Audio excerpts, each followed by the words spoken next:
One of the big shop. Get it? Sure.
All right, we call the meeting to order at 5:00 p.m.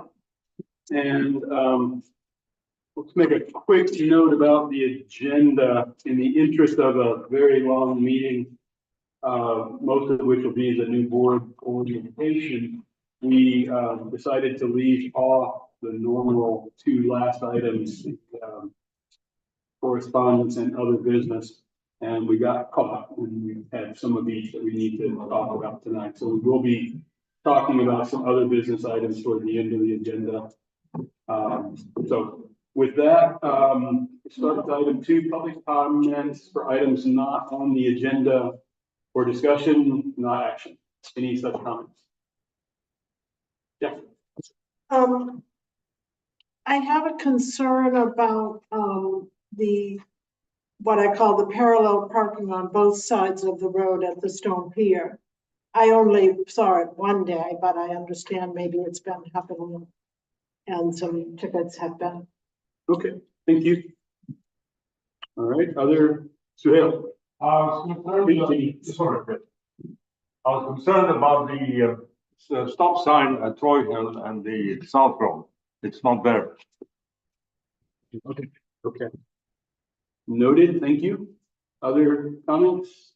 Had it been there? And replace, and go on and replace. Okay, moving on to regular business. Item 24-058 to appoint the new select board members. You got to we do that with a motion or is it an oath?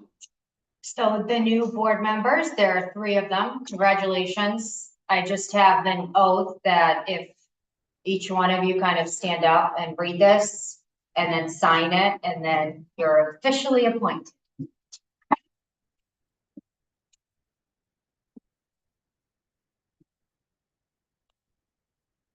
So you read these two sections and then you'll sign down there. There. You stand up. I guess you don't have to stand up, but you can. Just try to speak loudly, please. I, Eliza Jane Adams, do swear or affirm that I will support the Constitution of the United States and of this state, so long as I shall continue to be a citizen thereof. I, Eliza Jane Adams, do swear or affirm that I will faithfully discharge to the best of my abilities the duties incumbent upon me as a select board member according to the Constitution and laws of the state of Maine. Thank you all. I, Richard Hackle, do swear or affirm that I will support the Constitution of the United States and of this state, so long as I shall continue to be a citizen thereof. I, Richard Hackle, do swear or affirm that I will faithfully discharge to the best of my ability the duties incumbent on me as a select board member according to the Constitution and laws of the state of Maine. I, David Hill, do swear or affirm that I will support the Constitution of the United States and of this state, so long as I shall continue to be a citizen thereof. I, David Hill, do swear or affirm that I will faithfully discharge to the best of my abilities the duties incumbent on me as a select board member according to the Constitution and laws of the United States. You just sign them and then I'll collect them.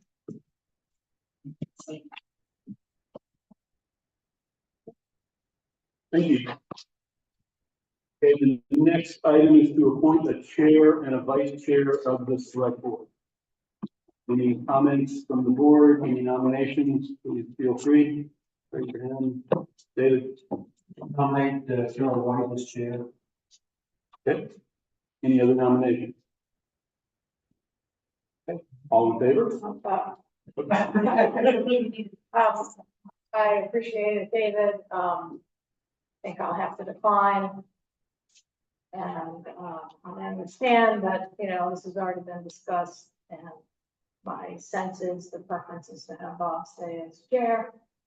And I guess I just feel like I want to take this opportunity. I was interested in being chair, but, I think, I reconsidered, but I feel like I should say, I think I'd be a decent chair and, am disappointed that, I was, disappointed with the process and, finding out that it was someone already discussed and determined, and what I heard was that,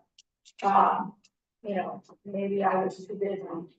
And, I guess I just feel like I should say that I think it's important as a community and as a board that, we allow anyone to be chair. And that everybody has different skill sets. Some people have been chairs on a number of boards, some people have never been a chair. But I think it's a combination of the skill of or the experience of the person that is chair and the support that they get from the office. And I think we get very good support from DECA or the office totally. But I hope that we don't, travel down a road where we exclude people because they aren't experienced. And I feel particularly compelled to say this because I've heard it from younger people who feel like they cannot step into this role because they don't have the experience. So, I have to, it's my decision and, but I was thinking about doing it and really felt discouraged after those conversations. And yes, I'm busy. Yes, I have a full-time job, but I don't think that should exclude me from being chair. And, when we first started as a select board, I think pretty much almost everyone was working full-time. And I think we need to consider that select board members need to be able to also have jobs. and have other obligations such as children and childcare and other things. So I hope that, that's really the gist of my comment. And given that, I would suggest Bob retain his position as chair. And, I think that will be fine. And it's not, so that's where I'm. Are you nominating Bob as chair? And so the, What did you say? Are you nominating Bob as chair? Yes, I guess that's what I'm doing. okay, are there any other nominations?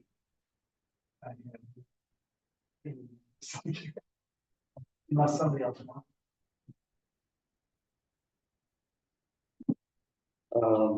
No other nominations? Seeing none, all in favor? Second. I'm sorry, is there a second? Thank you. Is there a second? Second by David. Okay, all in favor? 4 in favor and I abstain.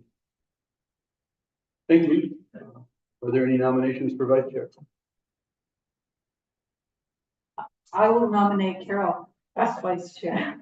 Thanks a lot, but I'll pass. I think I'm on my last term, my last year as select board, so I think it would be good to find someone who would like to do it, who's gonna be here longer.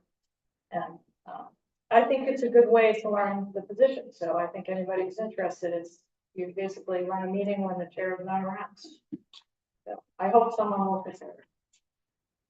Any other nominations for vice chair? I'll nominate Richard Peckham as vice chair. Second.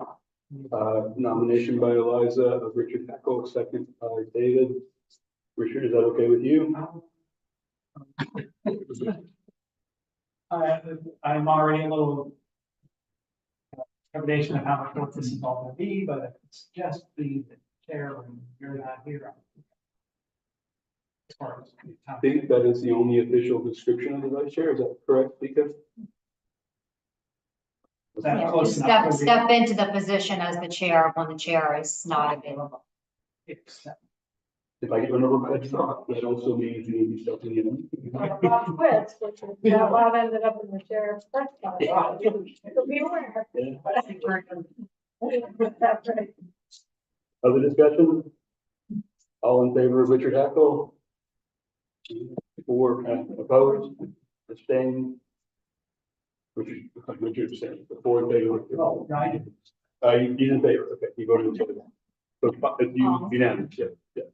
All right, thanks, Richard. Okay. Carol, for the comments. Okay, moving along, the next item is to discuss Bennett's Cove barging, to take any necessary action. I think we had a long conversation at our last board meeting.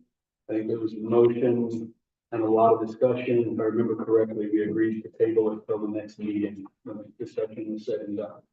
Does that sound accurate for those of you who were here? Okay, so any comments, suggestions from the board? David? Thank you. I've created a draft, something that I would expect we might want to take to the DEP for discussion. And I'd like to just talk a little bit about where we are and what our options are. The fact of the matter is we need to find a solution to this problem. We need to get solid waste off the island, and we need to be able to enable CMP to come over for emergency repairs during storms and other situations.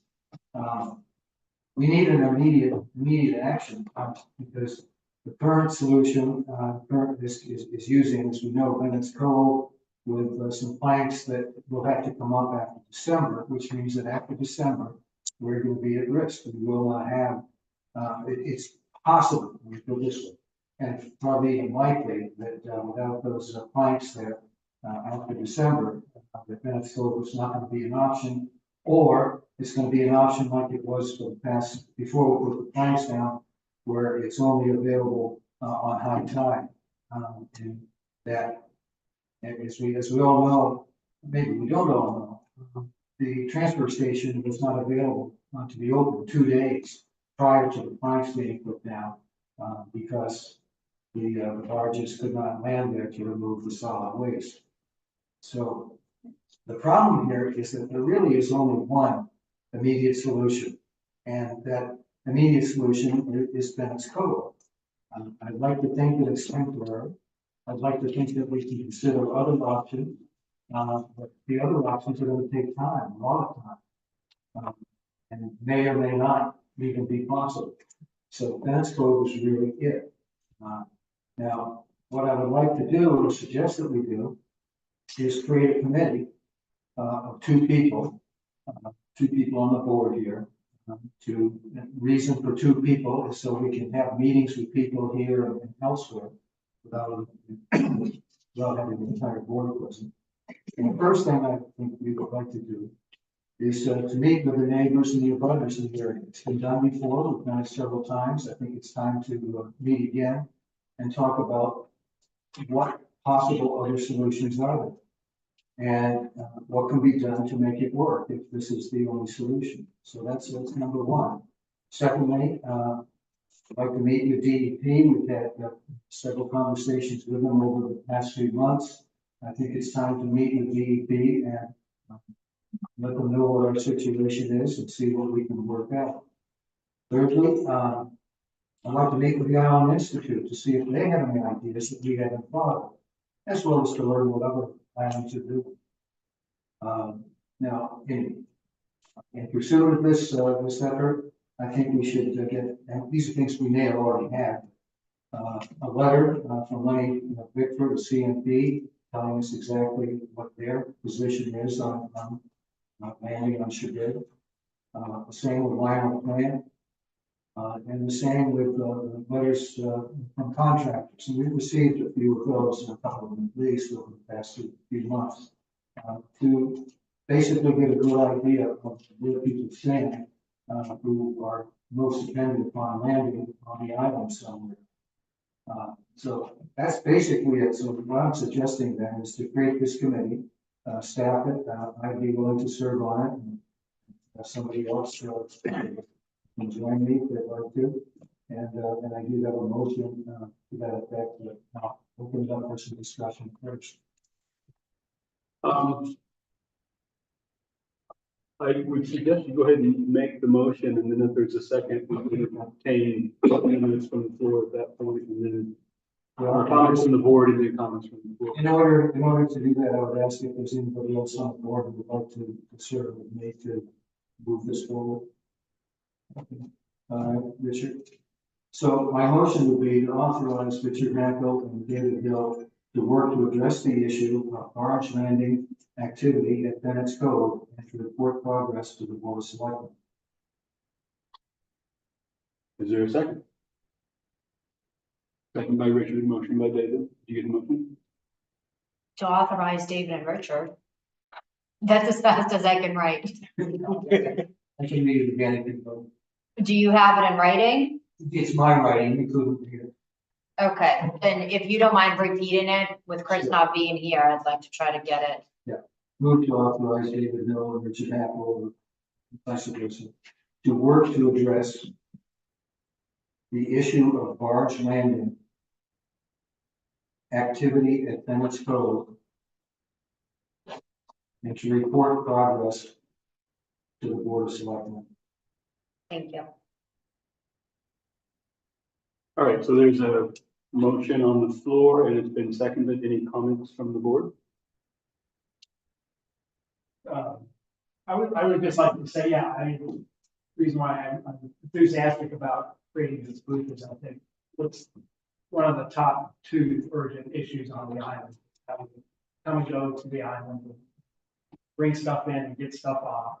And we got the number of options that we looked at. Bennett's Cove is the current pathway on and off the island for big stuff, but it's not good for everybody and everything. So we do need to come up with something, and we need to address it. And I think what I like the idea of a small committee that can look at the neighbors and the interests. And the DEP, and address them and hash out some sort of solution. Great. And Eliza, I think I saw your hand as well. Yes, is the reason that it's two people because three would be in meetings, is that correct? That is correct. So, it's clear that Bennett's is our option at this time, but I think that it seems clear to me that we need to look at all solutions, that this should be considered to how can we minimize it now that the town is needing to use it? So how do we minimize it? But it really brings up the issue that it's time to, I think, re-engage the community, to look at all of the options that are available and look far down the road for what options we have other than Bennett's. So I think that it's also time to take a look at all of the options that are available. And that we don't even know are available. So I like the idea of doing this if the purpose is to minimize the impact on Bennett's Cove and neighbors at this time. But if we're looking at the large picture of what other solutions are out there, this town needs to look at, I think that's a bigger issue that would be not with this small group. Are you proposing an amendment to David's motion? Or are you proposing this different motion? Because that's not what I heard in David's motion. Well, let me put it this way, I agree with you completely, and this is indeed intended to be, to address the immediate issue, which is how do we get stuff off and on silent, especially, after December. And as I said, I can't say that this is the last and only solution. I don't think there's other solutions that we should be looking at. The intent of this particular motion is to get that underway and make sure that we do have at least someplace to land our trash and CMP when needed.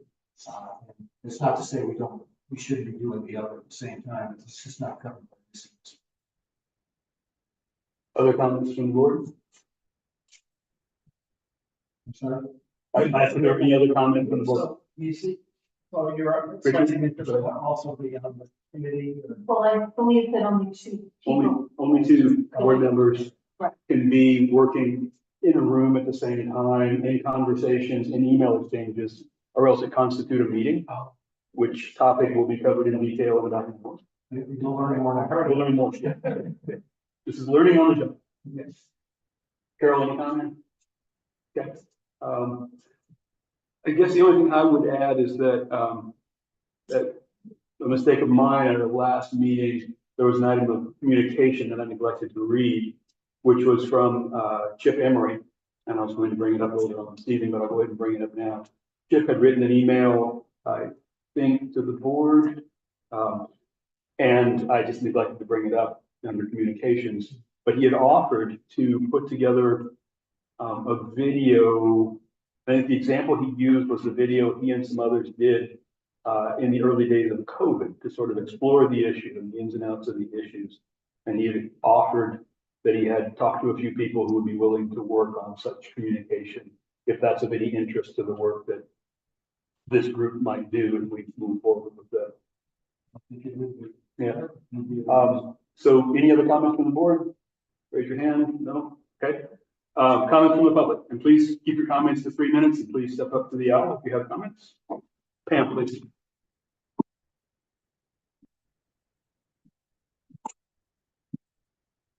I'm Karen, and we've been here before with temporary solutions. David was part of a committee that met with representatives of the neighbors for about 8 months. And well, I appreciate that. It was a complete failure. And the failure to address not only the ecological issues, but the issues of having commercial operations in the residential zone. It's gotten us where we are. So, my opinion, from an ecological perspective, is it'd be very hard to explain to your descendants sending waste off of a frontal sand dune. Very, very difficult. They wouldn't understand it. How could that choice be made? So I'll leave that part for further discussion because there are other ecological issues. The residential issue, though, has been solved. And the precedent for that is the Cousins Island. They have determined the precedent for the entire state of Maine on what type of commercial barging is appropriate in the residential neighborhood. And we could get nowhere near that 7 years ago. So I think that that's where we are headed. The residential sort of tolerance for commercial barging has been established, and that we should be aiming for that as a temporary solution. Thank you. Thanks, Ben. Other comments? Yes, sir. Right, and it's gonna, my property's at 33 Patton, so it's right next to the parking. I'm a concerned resident of several here today. Appreciate the opportunity to come. I would welcome the suggestion that council made, selectmen made, for more conversation. It's a big concern to us, particularly concerned with understanding what the town has done to follow the process vis-a-vis the planning board. Because I think in letters that have been sent to this body on or about September 11th last year, 2023, prior years, attention has been called to what has that permanent barging solutions require adherence to planning board ordinance. I'd be curious to see what the town has done. From a planning board standpoint, hearings, if there's any permanent solution here, consider even a temporary one, what has the town done from a planning board permitting standpoint to make that legitimate? So I don't know. I'd be curious from a follow-up email, follow-up conversation. You know, looking at the town's website, no request, whatever it might be, see where we're going with things. So I'll just read a quick passage from that website reference. Dated last September, the expanded use of Bennett's Cove and barging landings is also contrary to the town's ordinances. As discussed below, the construction of new or expanded uses of the shoreline zone, including increased use of the area by barge landings and potential expansion of the existing road, require review and approval by the planning board and review and input coastal waters commissions. I think that's really important. I'll be curious to hear what the town has done in furtherance of the passage by this. Thank you. Thank you for your comment. Other comments? I'm gonna get a, more or less, I'm gonna get a bail trainer. And you act as if there is no other solution than Bennett's Cove.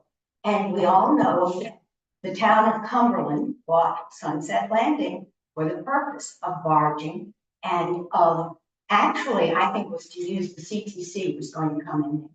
And if you would go back to that, it would solve two problems. It doesn't just solve one, it solves the boat at the east end, which there's a lot of problems because of parking and all the rest. And it would also solve the garbage thing. So I'm just saying there is another solution. And it's time for you all to look at it and take care of it. It's ridiculous. Okay, I'm finished. Thanks, Bill. Yes, ma'am. I'm Whitney Harvey. Am I standing in the right place for these? Yep, you're fine. Okay.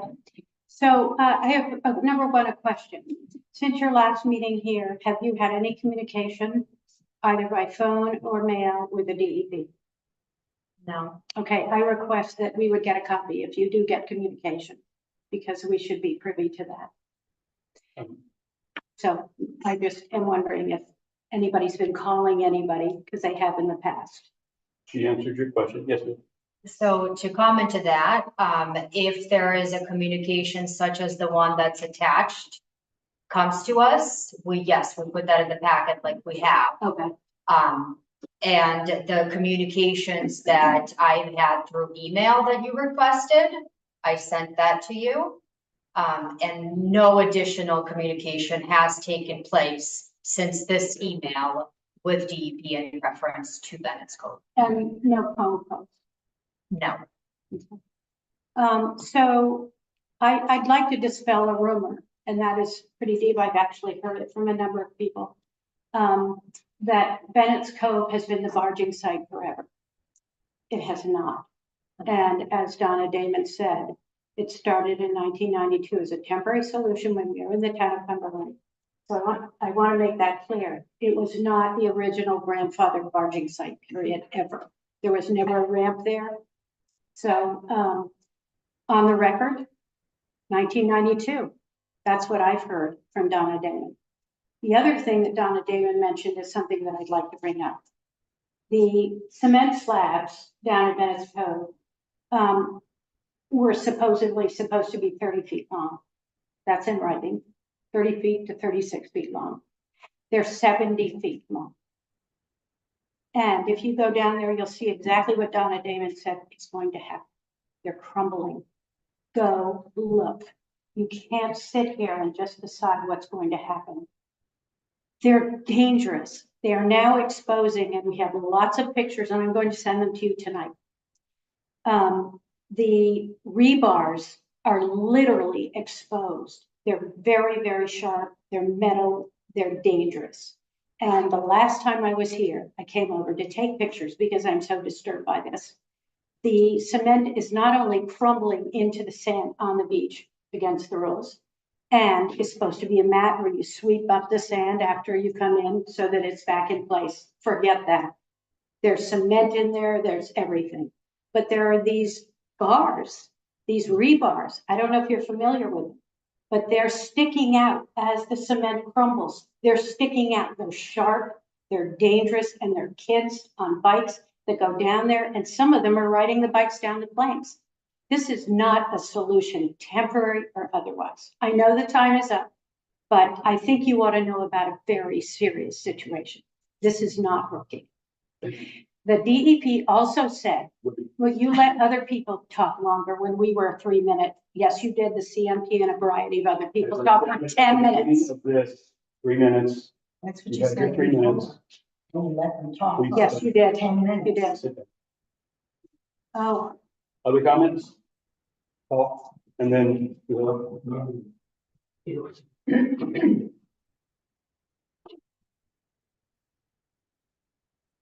I would like to thank you for putting this item on the agenda. It belongs there.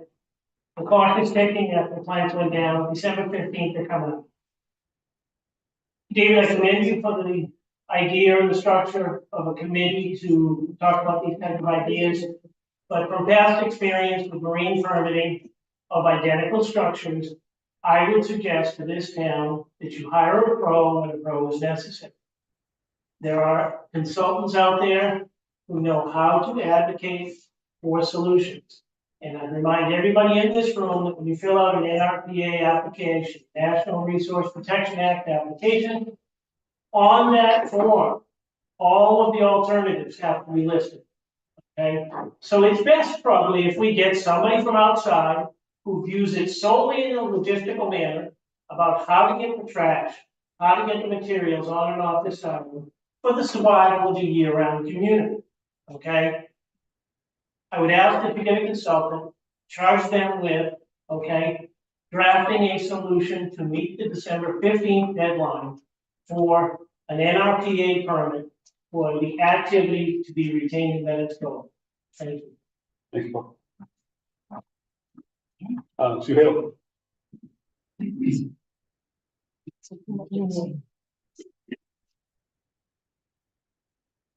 I would like to commend the establishment of a committee of two who work closely with the DEP. I worked as a geologist 50 years ago, and I know professionally that any kind of natural surroundings can be protected if you apply highly scientific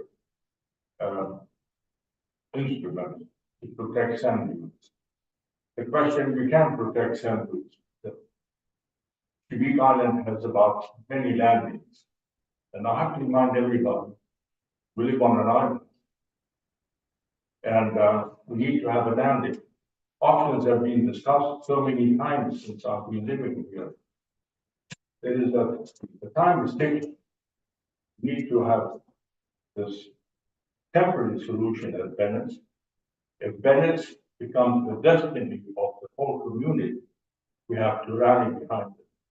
But we have to work closely with the DEP to find what is the best solution for this community, because they are the ones who will decide the future and destiny of this island. We cannot do anything, to my understanding, without the DEP.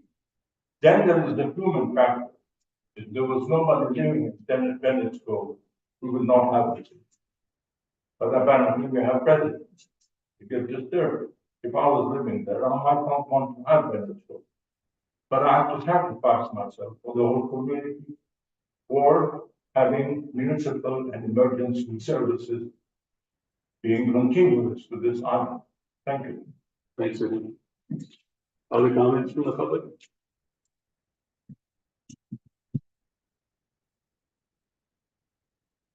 I guess regarding the motion, I'm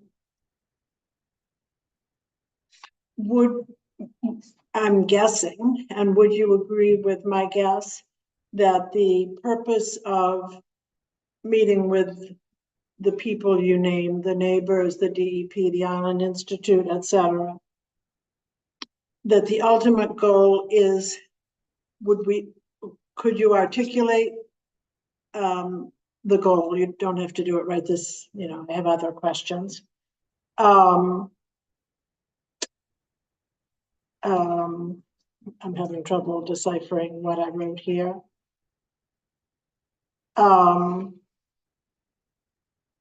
I did jot down Chip's offer, and I'm gathering that Chip's offer has to do with educating the community about lots of things having to do with, well, specifically, David's draft is about, I think it's entitled removal of Waste removal on Shedena. right. It's a little broader. I mean, obviously, it's a little broader than that. Like CMP, etc. But there are other people who are interested, other groups and individuals who are interested in that education piece of the community. And I'd hope that all could work together, for the broader goal. With Chip, he has definite talents. I'll just say again, for the umpteenth time, that my primary concern is for safety on the road. And I've quoted my dad a couple times in the last day or two. One of his sayings was, what can happen will happen, in regard, to everything. I would just like to say for the record that just simply that there are 2 existing barging ramps at the boatyard that, need to be in the big picture. I think that's all. Thank you. Other comments from the public? Oh, about that question, like my first question. If David wants to answer, he can. We don't need to go back and forth in these comments. Go ahead. And the simple answer to that question is to enable us to get our trash off the island after December 15th or whatever the date is, and to provide emergency services from CMP as needed at a minimum. Carol, you had something you wanted to say? Well, I don't know if I'm allowed to respond to Paul's comments, is that all right? I agree with Paul, and I think that perhaps we could do a simultaneous process where I think we need a professional to advise us immediately. And I think it would make the committees at work more productive. I think the potential for permitting there is pretty challenging. And given that, I think we really need to head down that track and see what's involved, because the governor, of course, had to pass a bill and pay $1 million to potentially build a barge ramp on Sears Island. So I don't know, I have concerns about the potential to permit that site. And so what my recommendation would be to consider hiring a professional firm to, you know, evaluate the permitting process. And I don't think that would be an enormous sum of money. And I recommend you do that. I don't know from Vika, I don't know where do we have funding that would support that? Could it come out of capital? Should we have that conversation after we finish our discussion and vote on the motion on the floor? Sounds like almost like a. Well, additional that was topic. just where I was going is, should this be a separate motion? Because I'd be happy to do that, or should it be under the purview of the committee? Separate motion. It's not part of the first motion. Does that make sense? Yes, Jack, we've now moved on from public comment. Please speak up. Thank you. In regard to the, I guess I will call them risk factors inherent in the protruding rebar, I'd like the selectmen to do a site visit and an inspection. The planks have been down now for about a month or so. And there is ongoing deterioration. It's more than I reported at the last meeting. Thank you. And perhaps there should be some warning signs. You know, We'll deal with the safety issues by way of the town administrator. Select board members are free to go down and look, but I would suggest that any such concerns about roads and barge ramps are best addressed by going through the town administrator. Does that make sense to you, Rita? And the code enforcement officer can make a trip out there the next time he's on the island. was it the code enforcement officer who took a picture yesterday? Probably. He's gone out there ever since he's been here. Okay, so let's, again, we've left public comment. We're back at the board. We are. Yeah. Yes, please. So I appreciate all of the comments. I had no idea the comments. Yeah. Go look at it. Appreciate the idea of a consultant. That's a great idea, because we're amateurs on this project. We can estimate what we're going to do, but it'd be great to know what our options are. I mean, I see we have maybe 3.5 options on the island. That's all there is. We're an island. There's only a few. We got to pick one of them. And it'd be great to have a consultant playing that is the best option. Or that one, what do we need to do to get permits or whatever, but I think all of those comments are very taken apart. Good.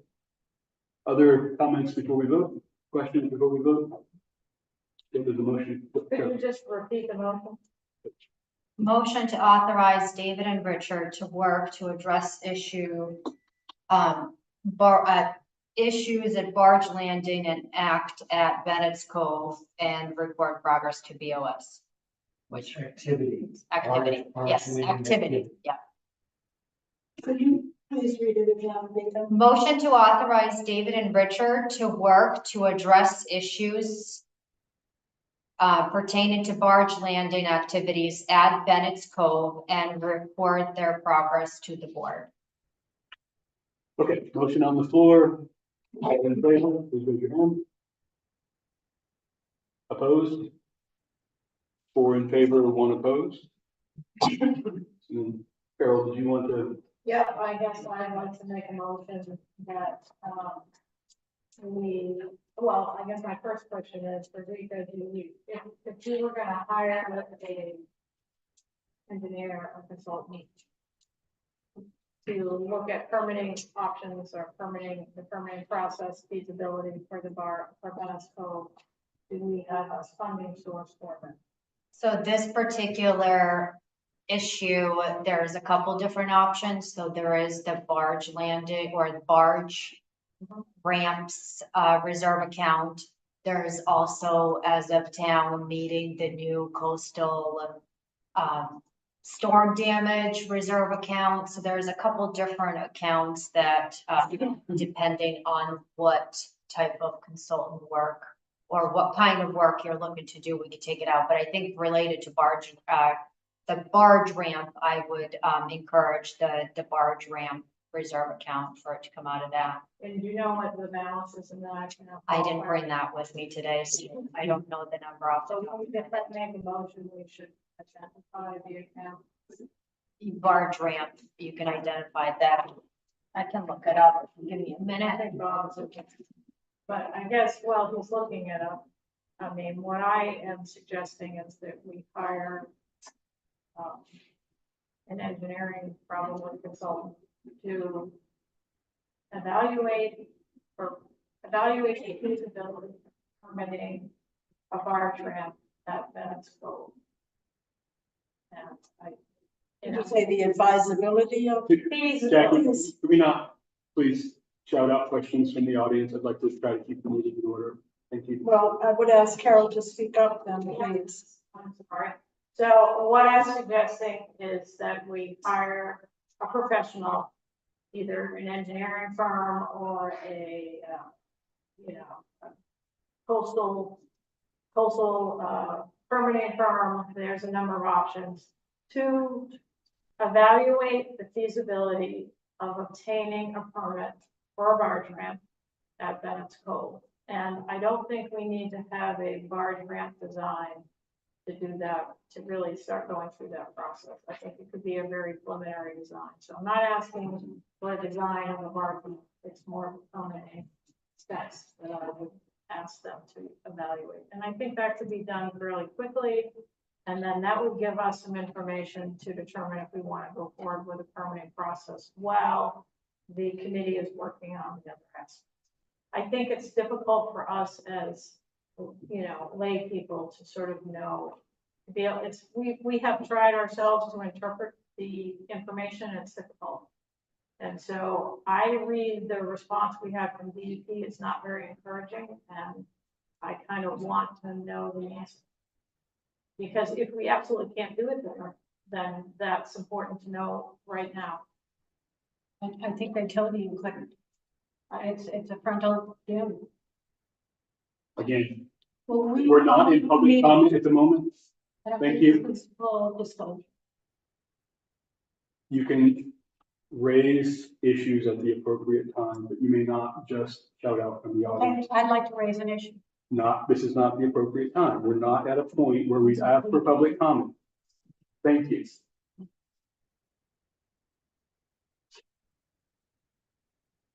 Okay, Carol, did you want to associate a dollar figure with that motion? So maybe it's a little, no, because I don't know, I guess not to exceed.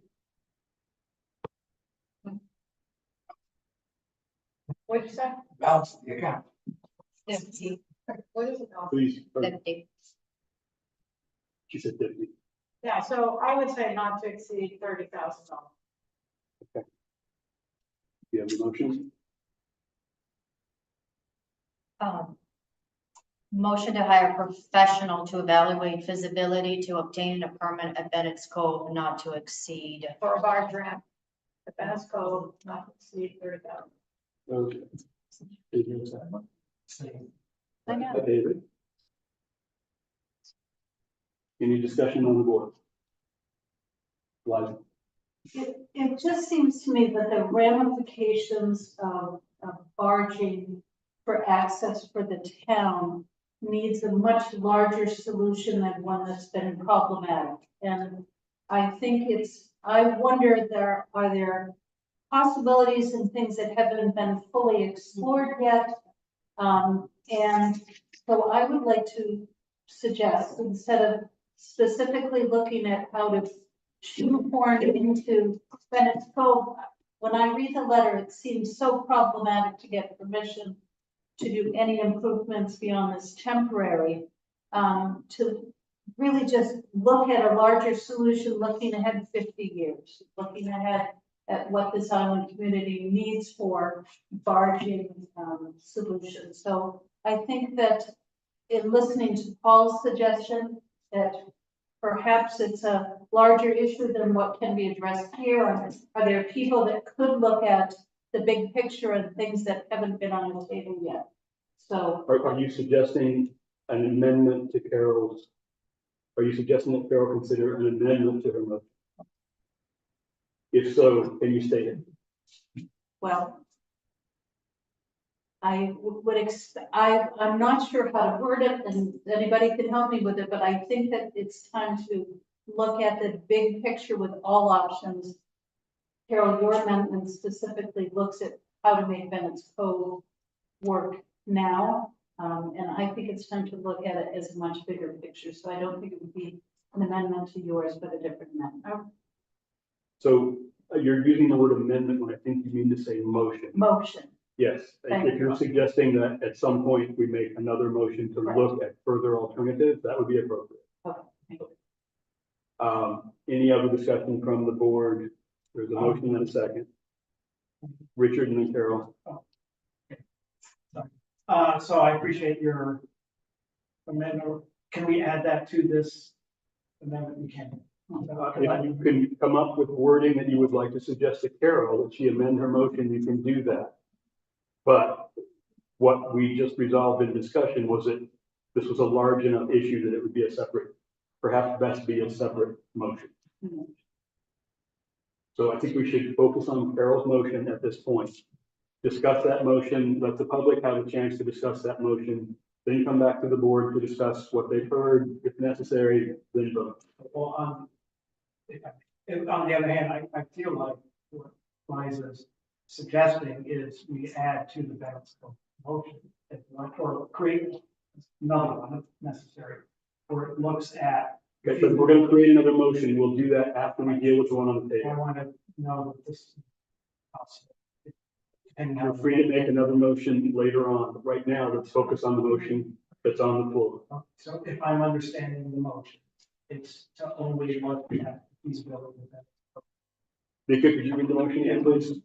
Motion to hire a professional to evaluate feasibility to obtaining a permit at Bennett's Cove barge ramp, not to exceed $30,000. I think Carol, please. Yeah, just to try to explain my reasoning, and that would be permits plural. I think it could be a very difficult process to permit that site. I feel the town or the select board needs to understand that. We've had general discussions with the DEP. I think we need to really, get to the point where, and we might need a preliminary design in order to actually get to that point, but it's not, I think the objective is to understand whether it's a go or it's a no-go from a permitting standpoint, which is very different than looking at the feasibility of other sites in town. And so that's my recommendation. And I also think that is a very targeted and specific exercise that would be valuable in the decision-making process to the board and the committee, and wouldn't be as expensive as a full-blown island-wide assessment. That's why I'm suggesting. Before we go to the public, any other comments from the board? Okay, any comments from the public? And again, please limit your comments to 3 minutes and please step up to the hour. Whitney? Oh, okay. I know that there's been some research done on Sunset Landing. I don't know the specifics, but I know there have been committees that have discussed that. The land was purchased for this purpose. And I think if we're not going to explore other avenues, and this has been done on other islands, one specifically close to us where there was barging into a beach, and then they actually put a ramp into another spot that worked out for everybody. I think we're limiting ourselves by sticking with Bennett's Cove when, as Carol says, this is going to be tough to permit. This is going to be a tough road. Why would you spend $30,000 on one thing here when you can really look at the entire picture? Where else can they put in a ramp? And there are places, Sunset's one of them. And if we don't look at the other places, we stick with Bennett's, we're losing the opportunity to use a place that's already been vetted. It's ready, it can be done. It's gonna cost money. There are grants out there. You all know that.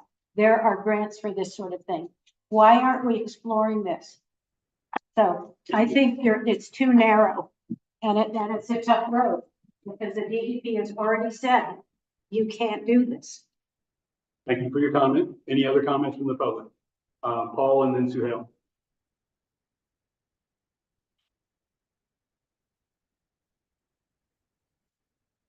Carol, thank you for acting on my suggestion. I hope the board considers a motion.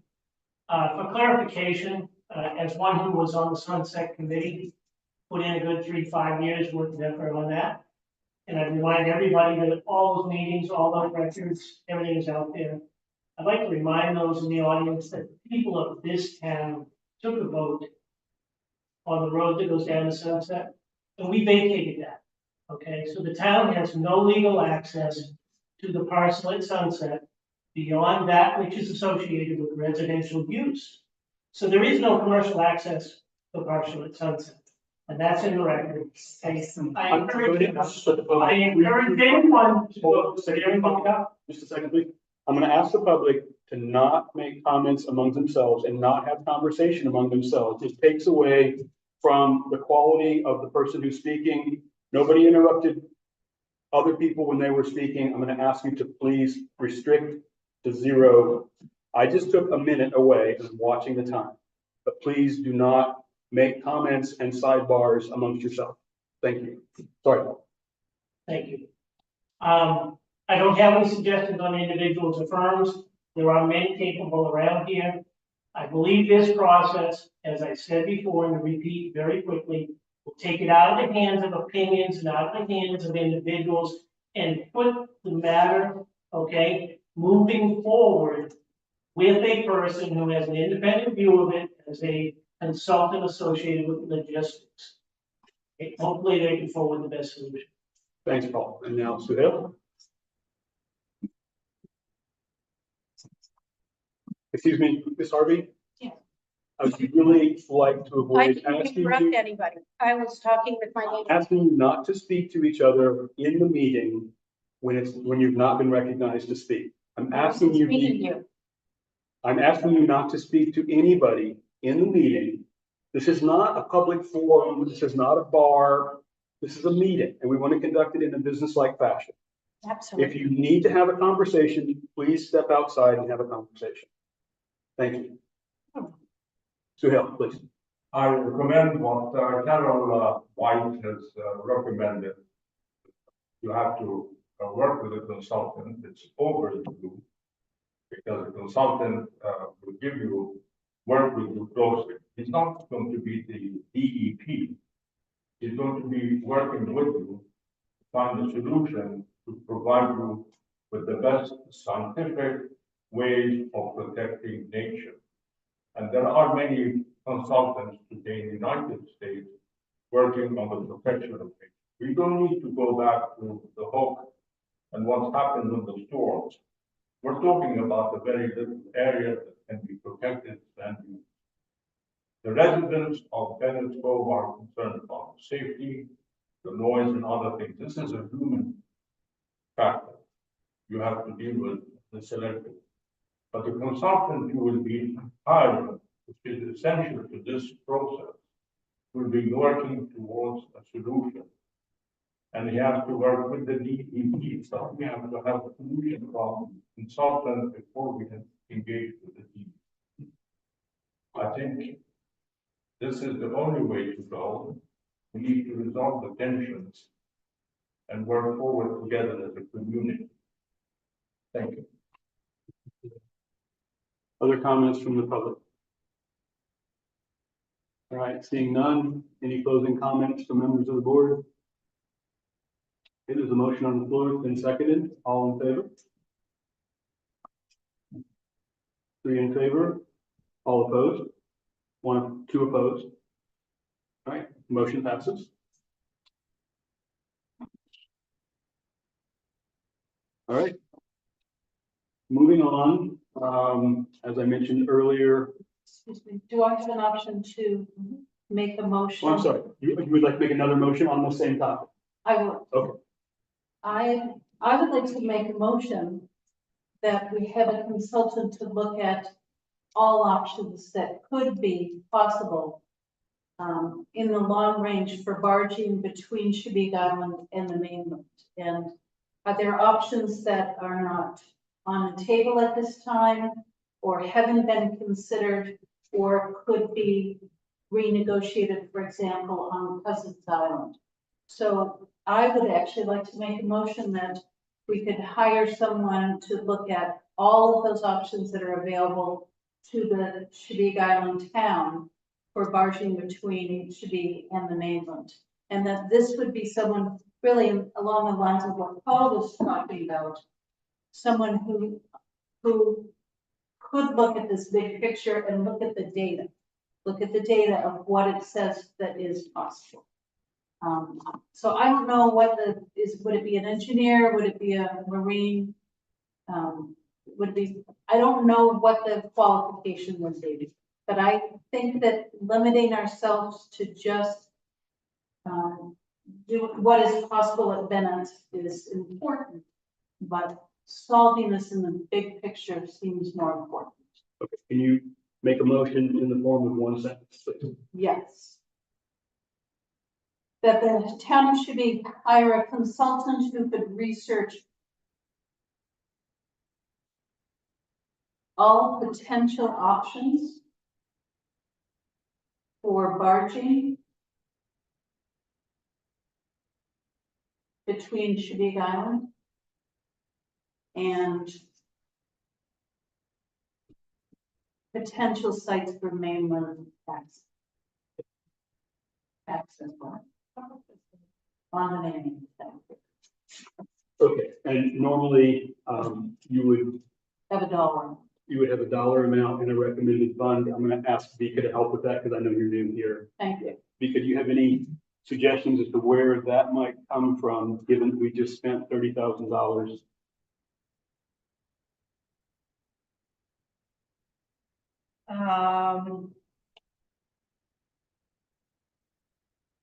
What is left in barges and ramps after the money we've spent on 20.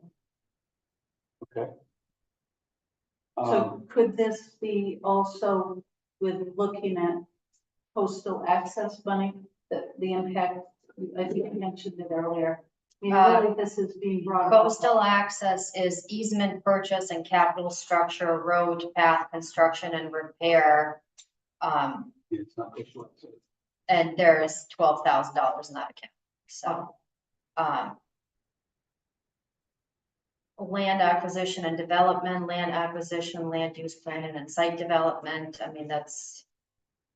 If you want. That's more specific to. Once again, there's not much money in there either. Would it make sense to have this amendment, I'm sorry, this motion brought up at our next meeting when we've had time? I don't think Vika anticipated having all of these capital account questions thrown at her tonight. And in the interest of making sure we spend it from the proper accounts, have it properly funded, all that kind of thing. Discuss it at our next meeting. I think that sounds like a great idea. Okay, does that work for the rest of the board? What's the sense of the board on that question? Just to look at her proposal, if it could be, to say more something like adding to the previous motion's efforts to expand it into. We've already voted on the previous motion. I know.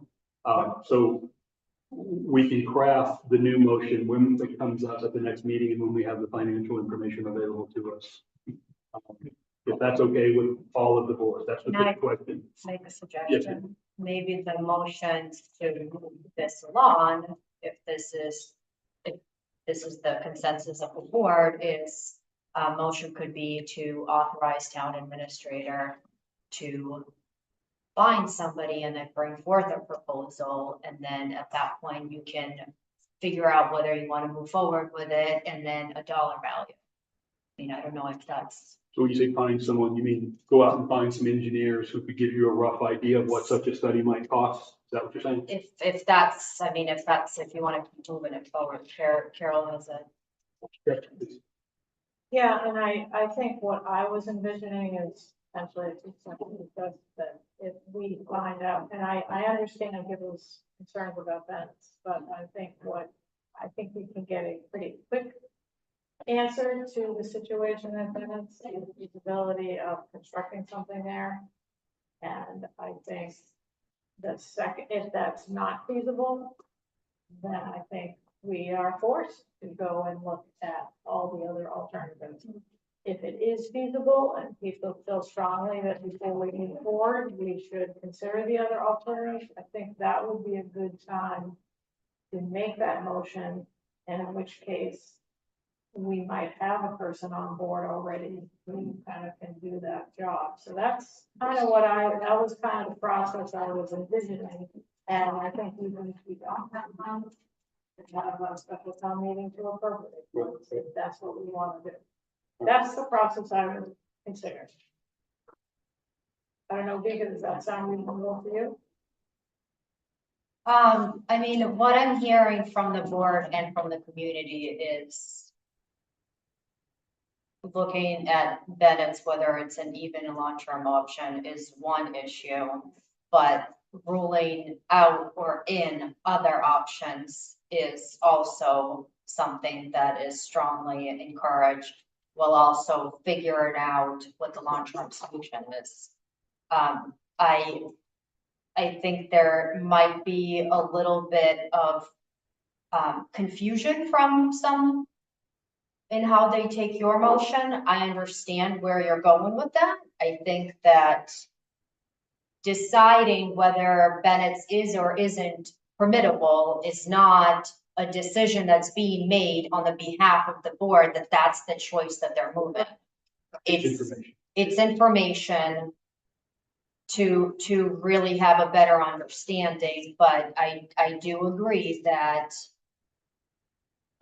to really bring full circle that a professional needs to be brought in to also suggest what other options can or cannot be available in this community.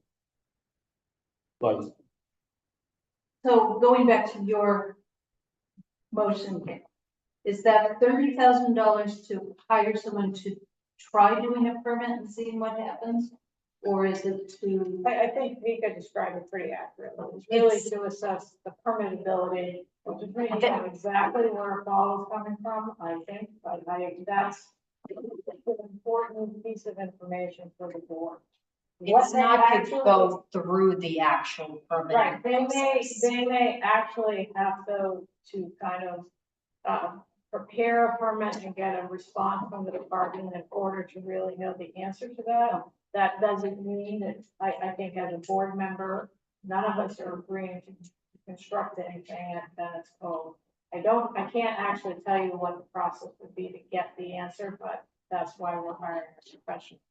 But what I had envisioned is, and I think I think we would benefit from working with somebody who has knowledge, and then perhaps they could even help us figure out how to answer the bigger question. Okay, so that was my thinking. But I am narrowing the scope of that particular project to be specific to Bennett's Cove. I think makes sense. and we voted that. Okay, so it seems that the sense of the board is let's not take action on Eliza's motion at this point. See where we get to with whether or not it looks feasible to permit at Bennett's for a longer term solution than what we have right now. There is nothing in Carol's motion says we're going to apply for it. We're investigating whether it could be. That's how I take it. So, okay, you okay? Okay. All right. Okay, to move on. Thank you very much. Yep. Okay. So, a new business item that came in that is timely and therefore needs to be added to the agenda or it's of a restricted time basis. There is, currently an application for an aquaculture lease. It's an experimental lease, 3 years in length. And, it would effectively block or make more difficult access at Sunset Landing should the town ever decide to go that direction. It is in roughly the location that the town weighed in on in a past application, different applicant at that time. And while the town, I'm sorry, the select board and coastal waters, I believe, did both write to the DMR at that time, stating that it was our preference that that lease not be granted because of the potential use of Sunset Landing for municipal transportation, that we would ask the DEP to consider our objections to that application. There is now a new application and letters from interest holders, stakeholders, which includes the town of Shebig, have until, I believe it's the 29th to submit comments. So the topic on the floor is, does the town want to weigh in on this application? And I believe we have a member of Coastal Waters here to speak about it. I would like Herb, if you could stand up and tell us what Coastal Waters came up with. Any information you have that you can share with the board would be great. Well, you summarized pretty well. Share these.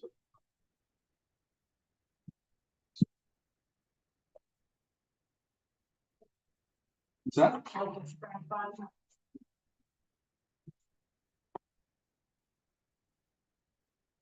This one's actually annotated and has some names on some of the things that you could click on. One question labeled Stover. The other ones are existing.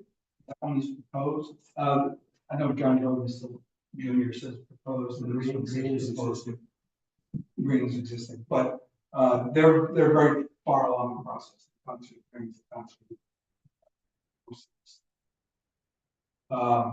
The one caveat to the process that Bob described is that last time, 2019, when this occurred, the town requested a hearing, which means DMR comes down here in this room and holds a hearing about the aquaculture license. There are basically 3 things you can do. You can write a letter during the comment period. You can request a hearing. If you request a hearing, you can also elevate your status as a town and request intervener status. So what the period we're in right now is about described that ends on the 29th is the comment period. Comments should come from the board of selectmen as municipal officers, supported by actions and opinions by the coastal waters. Coastal waters is required by our ordinance to review every aquaculture license that comes in. Because of scheduling problems, we haven't actually viewed this one yet. Justin was our chair. Justin Downey is trying to set up a meeting next week so we can get that done. However, he and I have talked, and he's talked to each individual member of the commission with the simple question: do we want to preserve access from the water to Sunset property by asking DMR not to put any agricultural uses? And it's a bit of an awkward time. I mean, the space between those 2 leases is about 700 feet. You can't drive a boat through a 700-foot gap. You probably should be driving a boat. But the navigation on a commercial site like this, you need a fairly broad swath. You need, depending on the weather and everything else. So I think there's probably a good case to be made for that. So the coastal waters is recommending that we should maintain protection of water access to the Sunset property, being one of the very few developable properties that there is for any of these things that we've been talking about. That's available to us right now. So we're recommending that the Board of Selectmen write a letter during this comment period. We can help with that and support that in any way that helps. Request a hearing if there's enough public interest. And as being on the coastal waters, I don't know how much public interest there is in this thing. In 2019, we had change.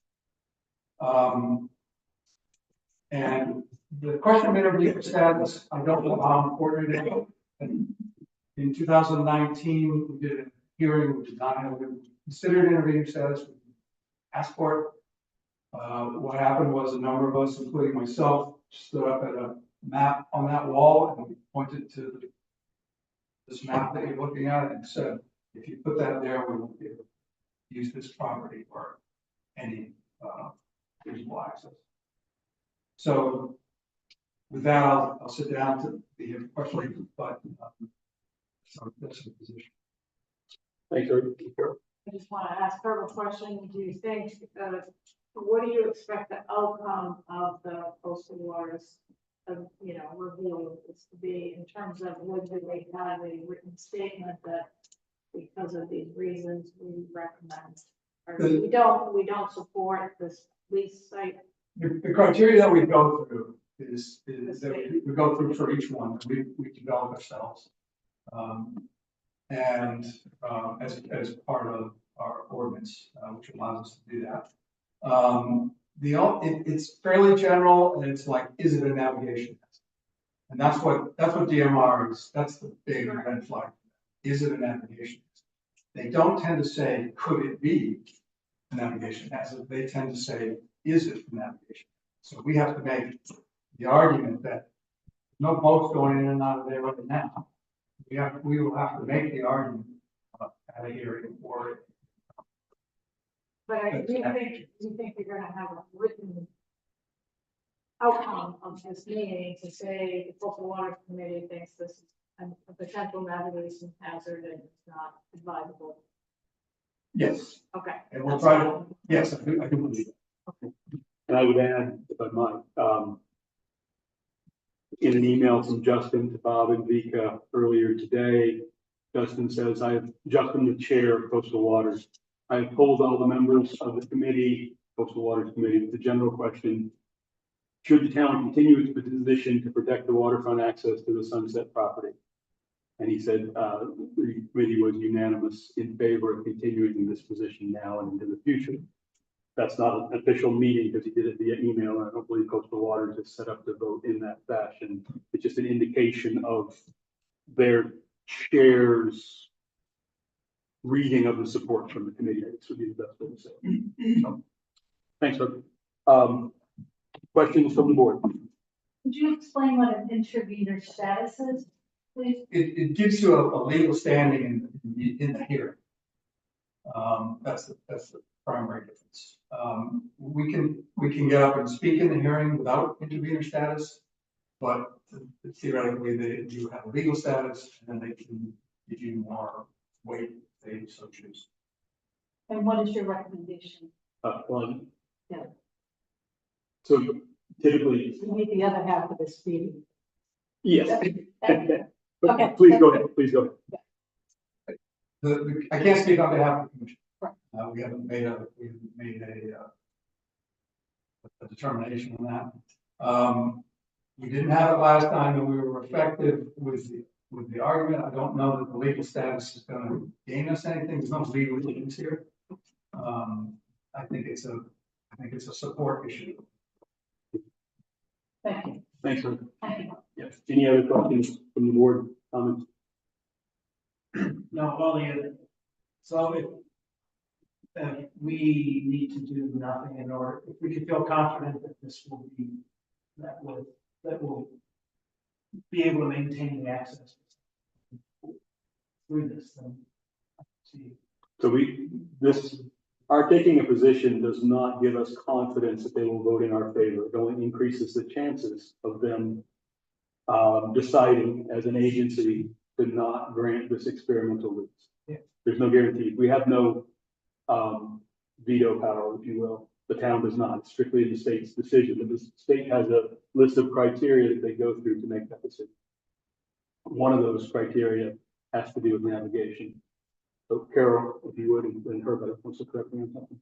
Yeah, and I guess the intervener status, it's not necessarily requires that there be a legal issue. And reading from DMR's website, just for the benefit of folks who aren't, familiar with this, is that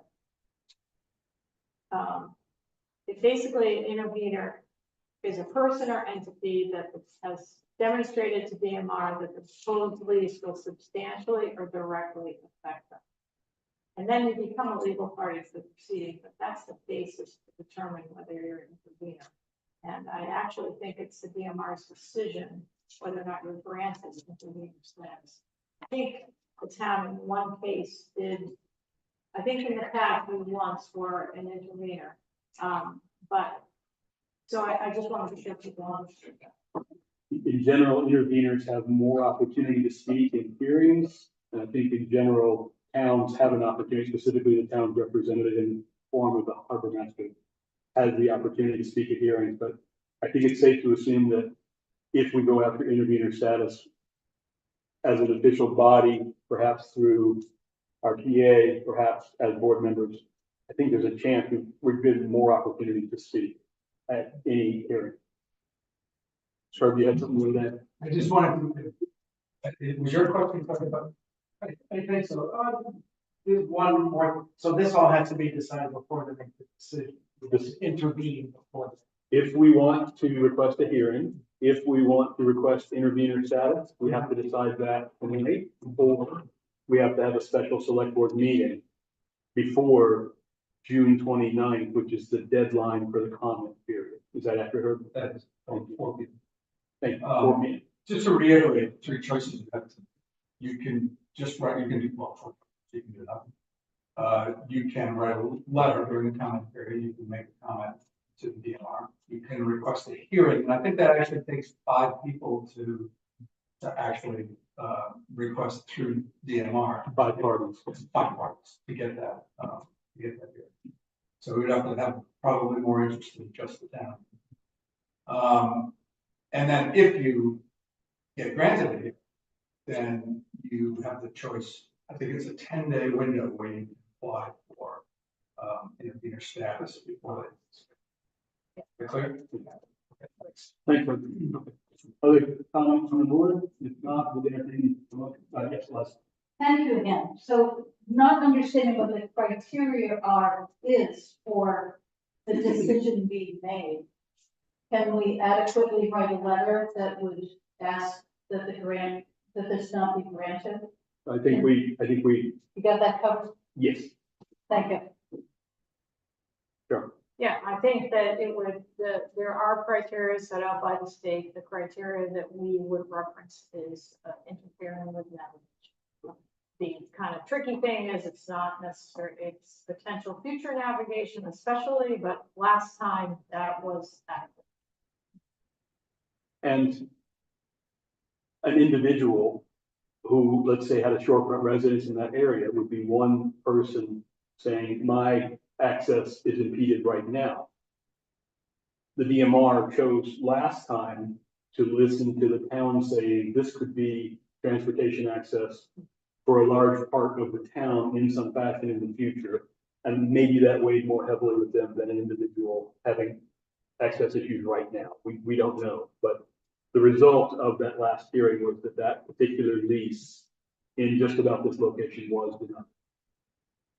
So, would anyone like to offer a motion?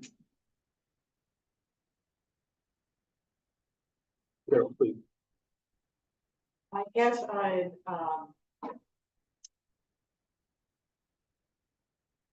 think what I'm unclear about, and just speaking out loud, is the sort of the need of a public hearing. And I wasn't getting a very strong impression from her comments that we should request a public hearing.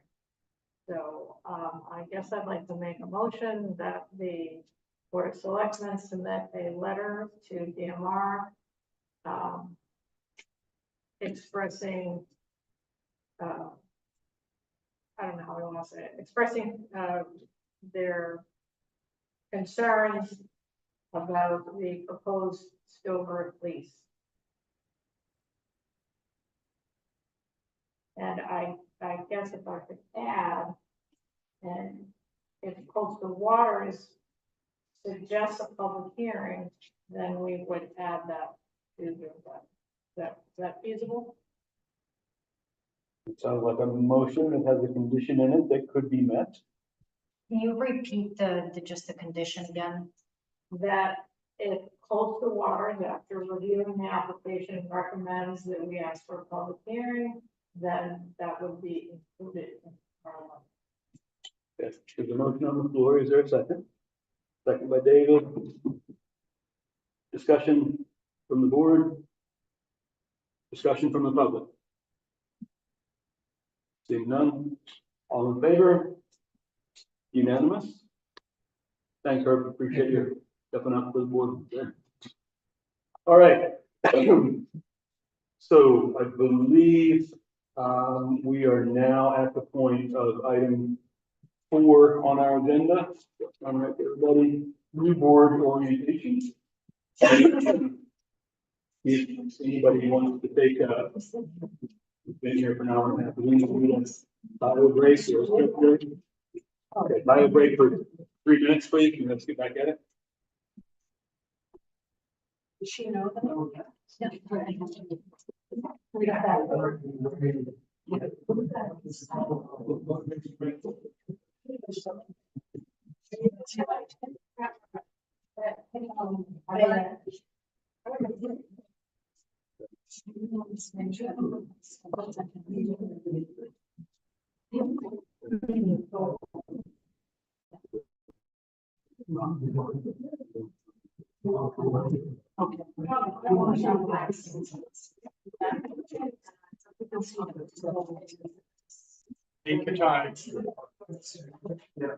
time.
All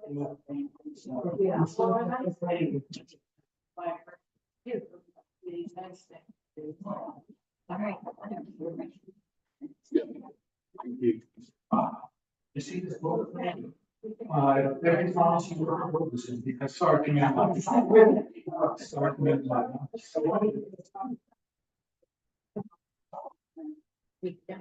Okay. It is 6:30.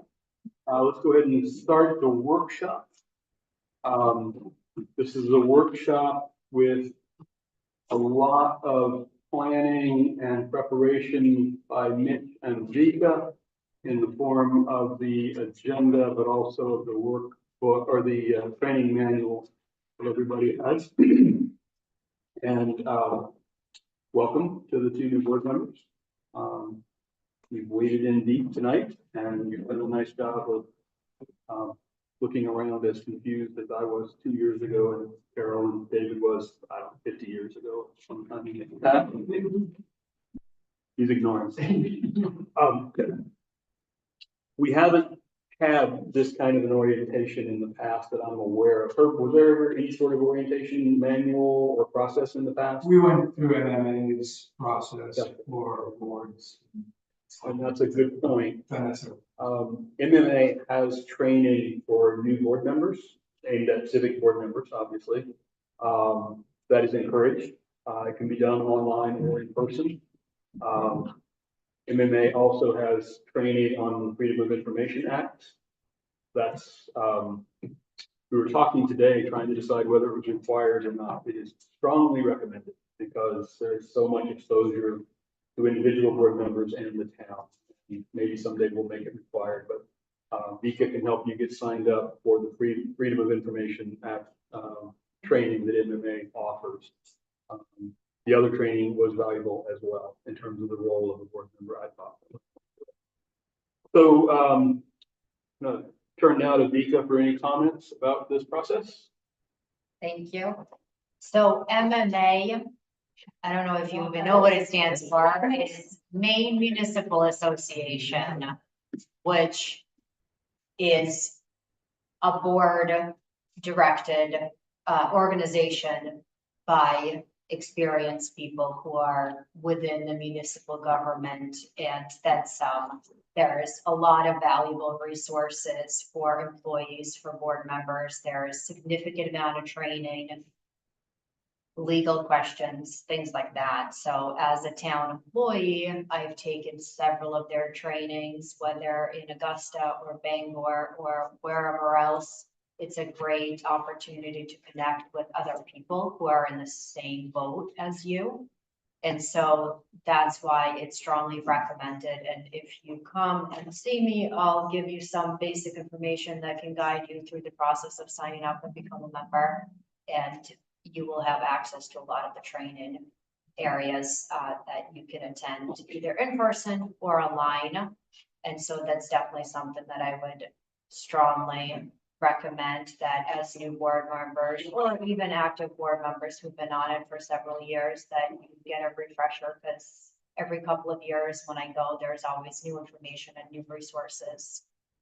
So that's what MMA is. As a town administrator, I just want to say welcome. And I hope that if anything that can come out of this working relationship is that the board and myself and all the employees can work together as a group. I think the better if we work together and communicate, the better the outcome is. And I hope that the process is one that we can all learn from and learn how to work better together as we move through a lot of major and significant issues that we have ahead of us that need to be worked out. Thanks. Mitch, any opening comments? Welcome to trial by fire. I think that's an important statement because you've already been indoctrinated to opposing points of views, and how do you best work amongst yourselves to get to the bottom line, whatever that may be. I always like to say, how do you get to yes? And I've been asked to work with you Bob as now the chair again, and with Vika, so that you can understand your roles and responsibilities. And I hope that in the short period of time we have tonight, that you take your 3-ring binder home with you and you take time to look at that. I will refer to that many times through the course of the evening. And you'll see in there that I've thrown something in that I put together about a year or so ago. It's dealing with the role of the interim town manager. While you don't have an interim town manager, you have a town administrator. It's important to recognize some of the very things that an administrator has to go through and the chronology over a 12-month period of what you're going to be dealing with as well. So keep that in mind. I would say your goals are conflict resolution and seeking a common goal so that you can support the path forward. Just tonight is an excellent example, as Carol and Eliza have worked 2 different motions, if you will, to try to resolve some of the issues with them. And I've made some recommendations that I will pass on to Vika and then to Bob, so that you can rescind both of those, all those motions, and put it into one motion. You have your budget over before you, as she's pointed out. Nothing I'm saying here isn't available at MMA. As a matter of fact, that should be a 1-800 call frequently as needed. But the big issue is your group of 5 elected people. Why did you run for office in the first place? And I've heard from David, even though he was here before and been reelected. I've worked with Carol and I've worked with Bob. But to you, Richard, to you, Eliza, I have not. So I'm curious, what prompted you to want to run for this position?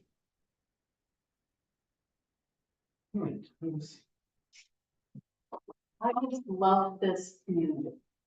And I see so many opportunities and good choices that have been made, and it's taken so much involvement of the community to get this town where it is.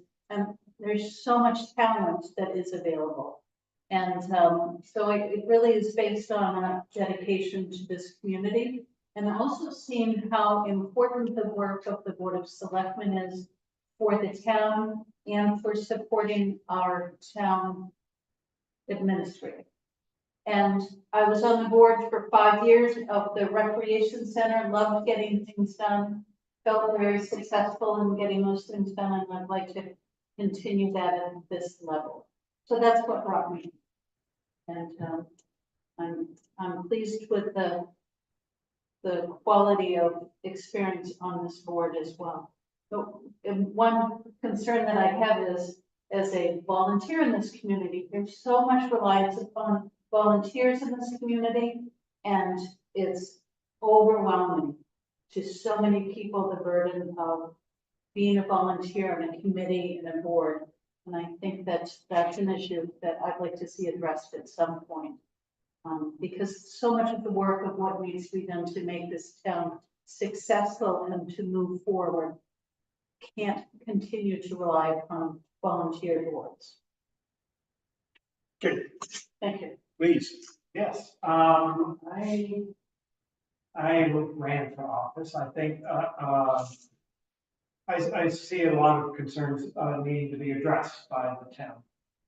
And, I like to think I try to be a problem solver, I'm interested in looking at all sides of the issues, and I think I mentioned earlier, we have at least 2 big major issues on the island. The other one is how we come and go from the island.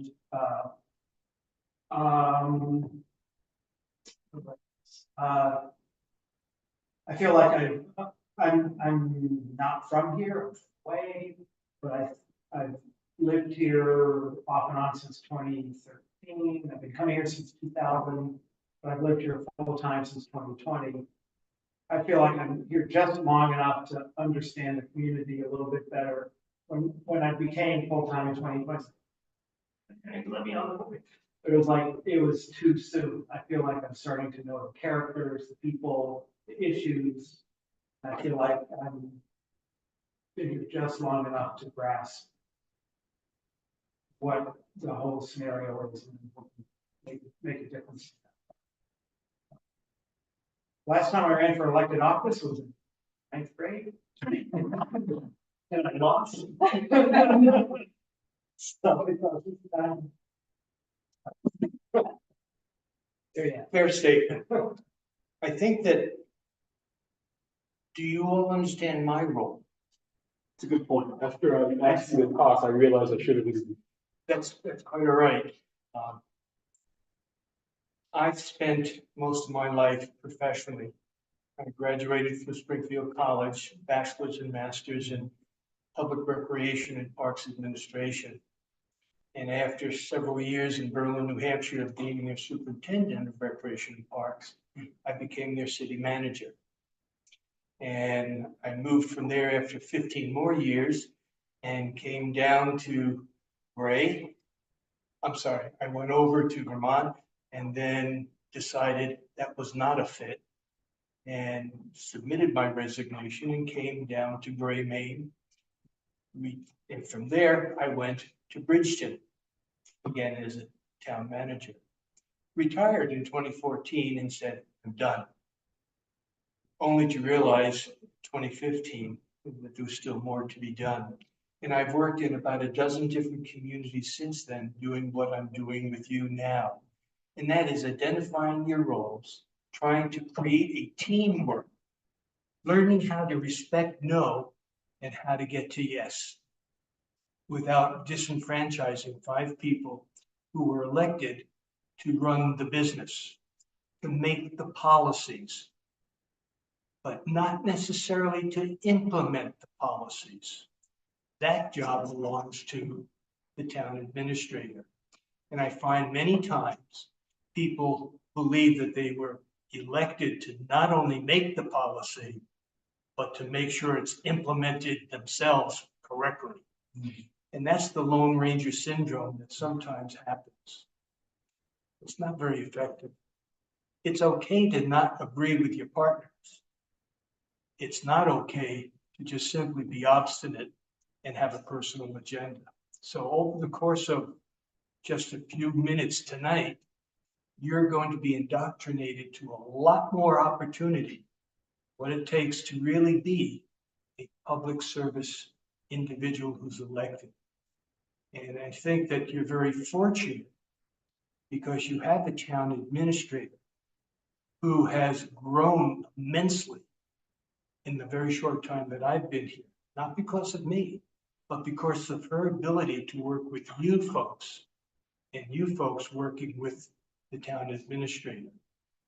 Very important issue, because if you try to take control, you've now violated one of the basic tenets of being an elected official.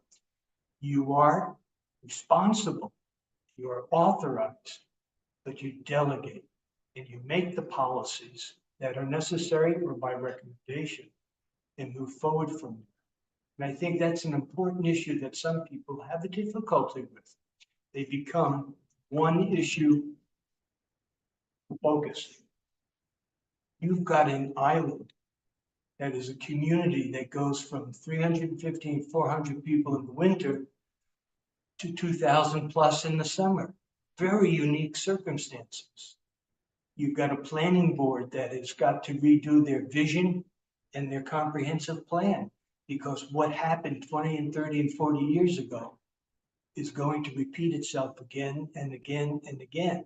And if you want your community to be led properly, then you need to work together. And I say that in most sincerity because you will be investing a lot of your time, and you've got good people and experienced people. David, Carol, and Bob bring that experience to the table with you. And it's good that you ask questions. And I'm hoping that by the end of the evening, you will be excited enough to go through the binder, pick up on different things that I've incorporated, or that Vika has incorporated, or that Bob has incorporated into that. And again, I remind you, the comments that I have made in the 36 pages of the interim manager are really the same as if you have the town administrator. And that comes back to the basic threshold. Who makes policy? Who adopts policy? Who implements policy? Very important. You are the trustees of a business. And that businesses should be guided. Thank you. Next item on the agenda. This is a question for each board member. What is your perception of being a select board member? Maybe you can start at that end of the table, David? Well, I wasn't really prepared to answer this question, so I thought I was going to be elected. But I'm trying to anyway.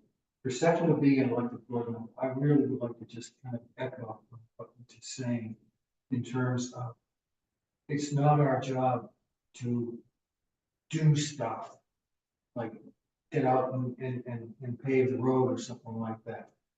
Our job is more to direct where we think the community should be going and do so in a collaborative manner. I've been on this board for since shortly after the town's founded, and we've come a long way. I think that really to the growth of the child. We really didn't know what we were doing when we were born. We kind of adopted stuff from the town of Cumberland as much as we could, as much of which was totally inappropriate. I won't say inappropriate. Didn't really apply to us. And we've had to work through those, I don't know what you would call them, challenges or not, but they get to the point where we actually are on our own feet and making our own decisions so the select board, of course, is the heart and soul of it. But it is so important to recognize that it's not just the 5 of us here or the 7 of us, or the 10 of us if we bring in the rest of the town employees, but rather we are representing the entire island and have to represent and do so in a way that is fair to all. Thanks, David. Richard? So I don't think I was, but I do feel that what David said was very eloquent.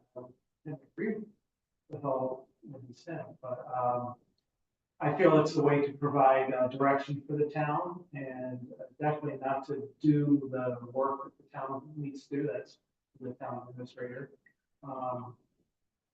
Perhaps we need to revisit that. We talked about this further, perhaps expand how much, have fewer volunteers and more team. That's sort of a problem all over the island. We're running out of the number of qualified volunteers who are willing to step to the plate again and again. And I think why there's only 3 of us on the ballot this time. Not that I'm extremely happy that I'm here, but I think that's an issue that we need to make this job more palatable for the volunteer that will follow myself and the rest of us. So that's it. The goal necessarily valid, but I feel like yes, it's about providing direction. This might be wrong. I was on the board of the CTC before this, and I felt everything. In fact, I say one opinion and it's wrong, but I felt like the CTC is run extremely well. We have board of directors, but our managing director is able to do everything or gets to make sure it's done. Staff, there's money coming in, there's money going out. The board of directors for the CTC, it was oh, you did good job. You're doing a good job. You think you should tweak this, you should tweak that. But I felt like our role was less on that board than other boards I've been on. We had good front office taking care of the business. Sure things got done. The board of directors in that group, I felt had an easier job. More people signing. Be on the CPC board than.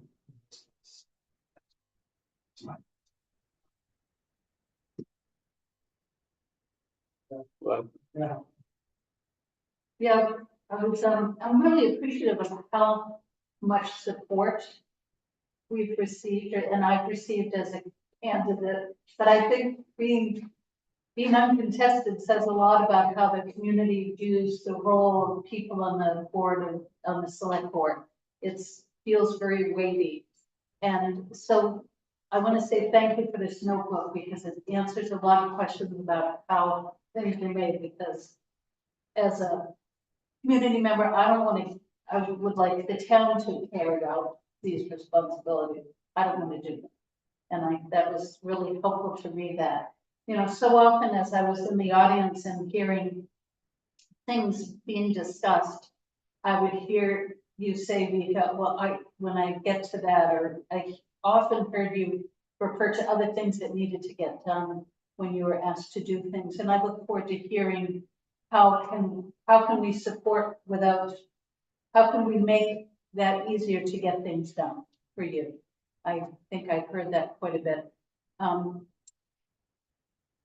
You know what, I'm just glad to be here.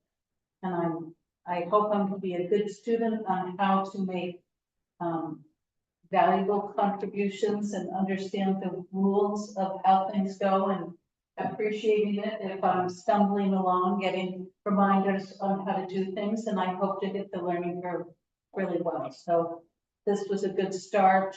It was a good trial by fire since 5 o'clock, and I look forward to this. Thank you.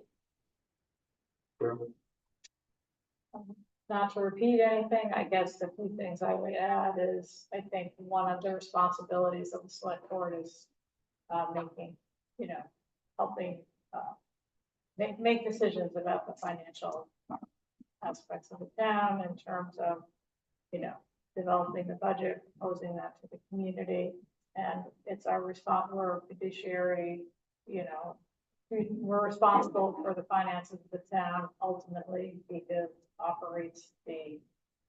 does all the operations, but the buck stops with us. If we overextend a budget, that's on us. And we need to pay attention, and some towns it's very hard to do that. Fortunately, with Vika, it's very easy to know where we stand, and I feel confident that she provides us with accurate information. So but I think that's a very important responsibility for the board.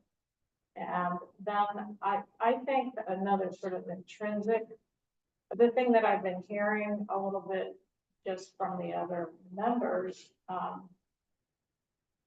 I guess I would offer first from Mitch's comment that I don't think of us as managing a business. I think a community and a town is different, and we're not trying to be profitable or, achieve efficiencies to minimize our costs necessarily. I think our goal is to make this a desirable community for the residents and to try to do that in a responsible manner financially to the taxpayer. And fortunately for us as a board, we've never felt a lot of pressure from the community on the tax aspect. That's not really true in a lot of communities. It's like complete emphasis on that. And I think we've had the luxury of having hopefully the support, hopefully it's not just apathy of the community in terms of how we make decisions relative to finances that ultimately affect people's taxes. And then the last thing I'll say, and it's kind of something I've been thinking about and sort of was part of my comments earlier tonight. I think we represent, as a group, kind of, the essence of the town in some ways. And I think we need to think about how we are perceived and how our roles are perceived in the town. And I hope that we are welcoming to all parties And that anybody in the community would at some point consider being a select board member. I really think it's important to have a lot of diversity of opinion, and we saw it tonight, which was great. I think anybody, a number of us were involved in the succession process, and there was a lot of, disagreement. And but there was a lot of benefit to going through the process as a community and kind of coming to a consensus. Not that everybody agreed, but I think it was a very valuable and, it created a real feeling of community. And I think that's, to me, a really important aspect that should be. So we have a lot of participation, by community members in a lot of different areas, and that's not true in every town. So I think for me, that's kind of what I see as sort of my role as a select board member. And I feel an obligation personally, not necessarily as a select board member, but in my role as a select board member, to develop the next team, and particularly the next generational team. I think it's challenging, and I think part of that may require us to think out of the box about how things could operate and how we can get younger people interested in participating. So that's kind of my thing. Problem going last, but all good comments already got made, so I have to say thank you to everybody for saying what I wish I could have said first. The one thing I'll add, something I learned painfully as a select board member and I'm continually reminded of, and have a note stuck to my window frame when I see it whenever I'm sitting at my desk. And that is that it's not about me, it's about the board. I'm a person who likes to try to get things done. I get a lot of satisfaction to get things done, and I need to combat that tendency on my part and realize that it's the board that gets things done. It's not any one of us, any two of us. So that's just something I have to remind myself of continually. There is so much work to do, and it's more difficult to make decisions as a group. And I would offer that it's a richer result when we can do that. So that's in addition to everything everybody else said. That would be my answer to the question of my perception of being a select board member. That while I fail miserably on a regular basis at operating as a board, I need to continually remind myself that that's what we do. We're a board. And if 4 of us vote one way and 1 of us votes the other, if I'm the one that voted the other way, I don't get to march off and try to implement my thoughts on my own. The board made a decision, we all live with the decision. And the TA lives with the decisions of the board, and the board also lives with the decisions of the town meeting. That's how we're set up, and I think it's a great way to go in a small town. So, Mitch, you were gonna lead the section on, I thought I would like you to take charge. The Lone Ranger syndrome, what I call it. There are many times, at least in my history of the past, when asked that question, people would be honest and say, well, I got tired of high taxes. I got tired of being told what to do. How come you have to have so many regulations? How come you have to do this? Why can't you just be efficient and get it done? The whole operation is in a fishbowl. Your public can see you from all different angles. The water you swim in is not yours, it's theirs. And they expect for you to make the best decisions. Those decisions, in part, come from experience, but mostly listening and good judgment. Taking advice from a person who may not necessarily have the same opinion as yours. And it's difficult because when policymakers and policy implementers are working in tune, you get a lot more done. Yes, you spend more time bringing someone off the ledge and bringing them down to reality. We're introducing something new, but in the final analysis, you're only one, 20% of 100%. You've got to continually work as a team, even in disagreement. I say that from experience because there are some who got elected and effectively they don't care. They're going to get their issues squared away. And the ramifications of that can be disastrous. All that you've each said is very true. And the rewards of doing something as a team far outweigh just accomplishing it by yourself. And if you look at the ring binder, there are sections in there that talk about working together. How do you deal with conflict resolution? How do you agree with someone that you just don't like? They're two separate issues, but they're melded together, unfortunately. And the reason I was asked to come is because conflict was there. Different opinions.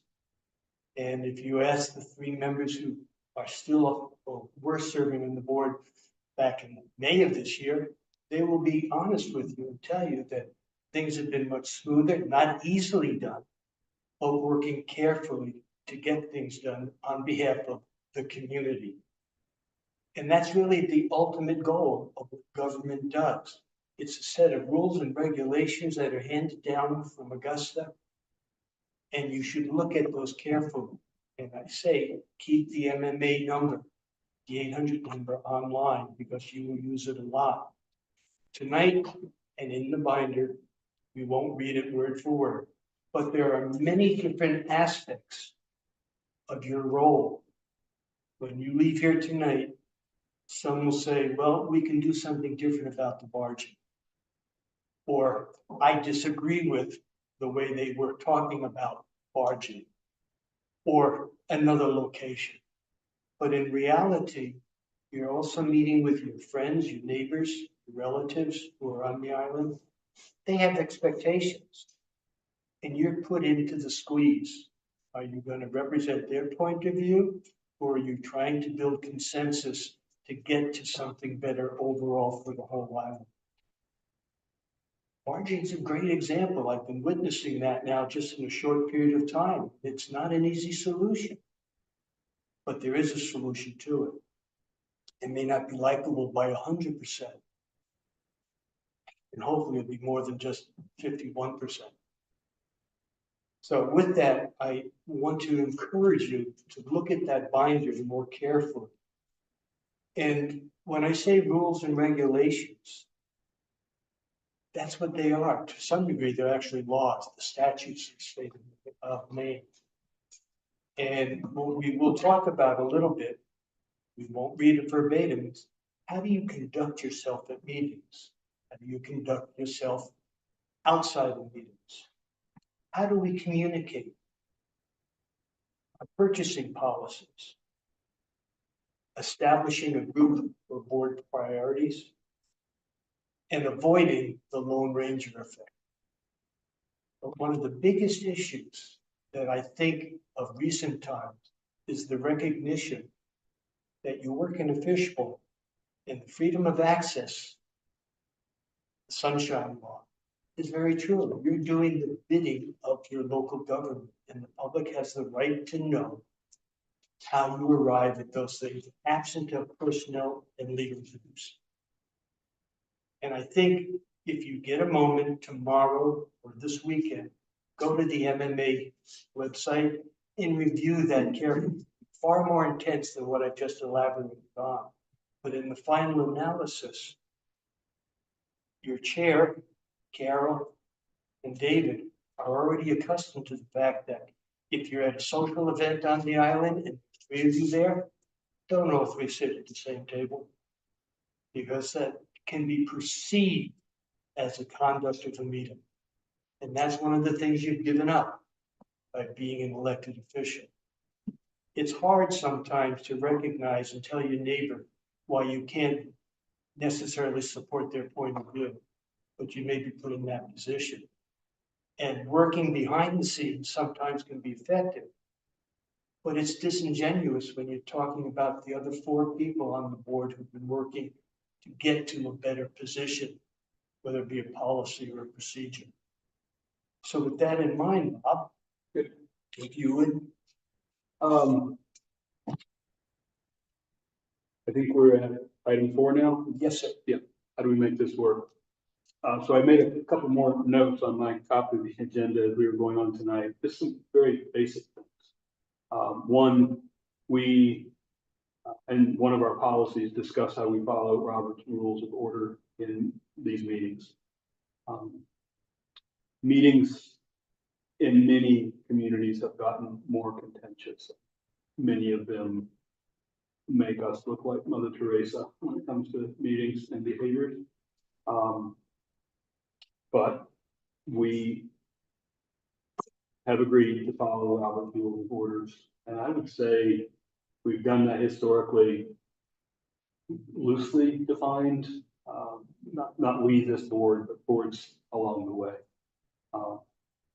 It's hard to decide how to keep the meeting moving and on time.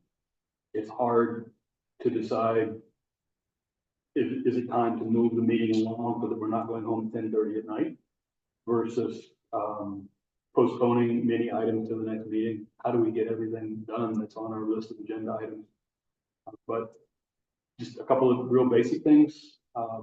When the chair asks for any comments from the board, just please raise your hand because there may be more than one person that immediately has a comment in mind.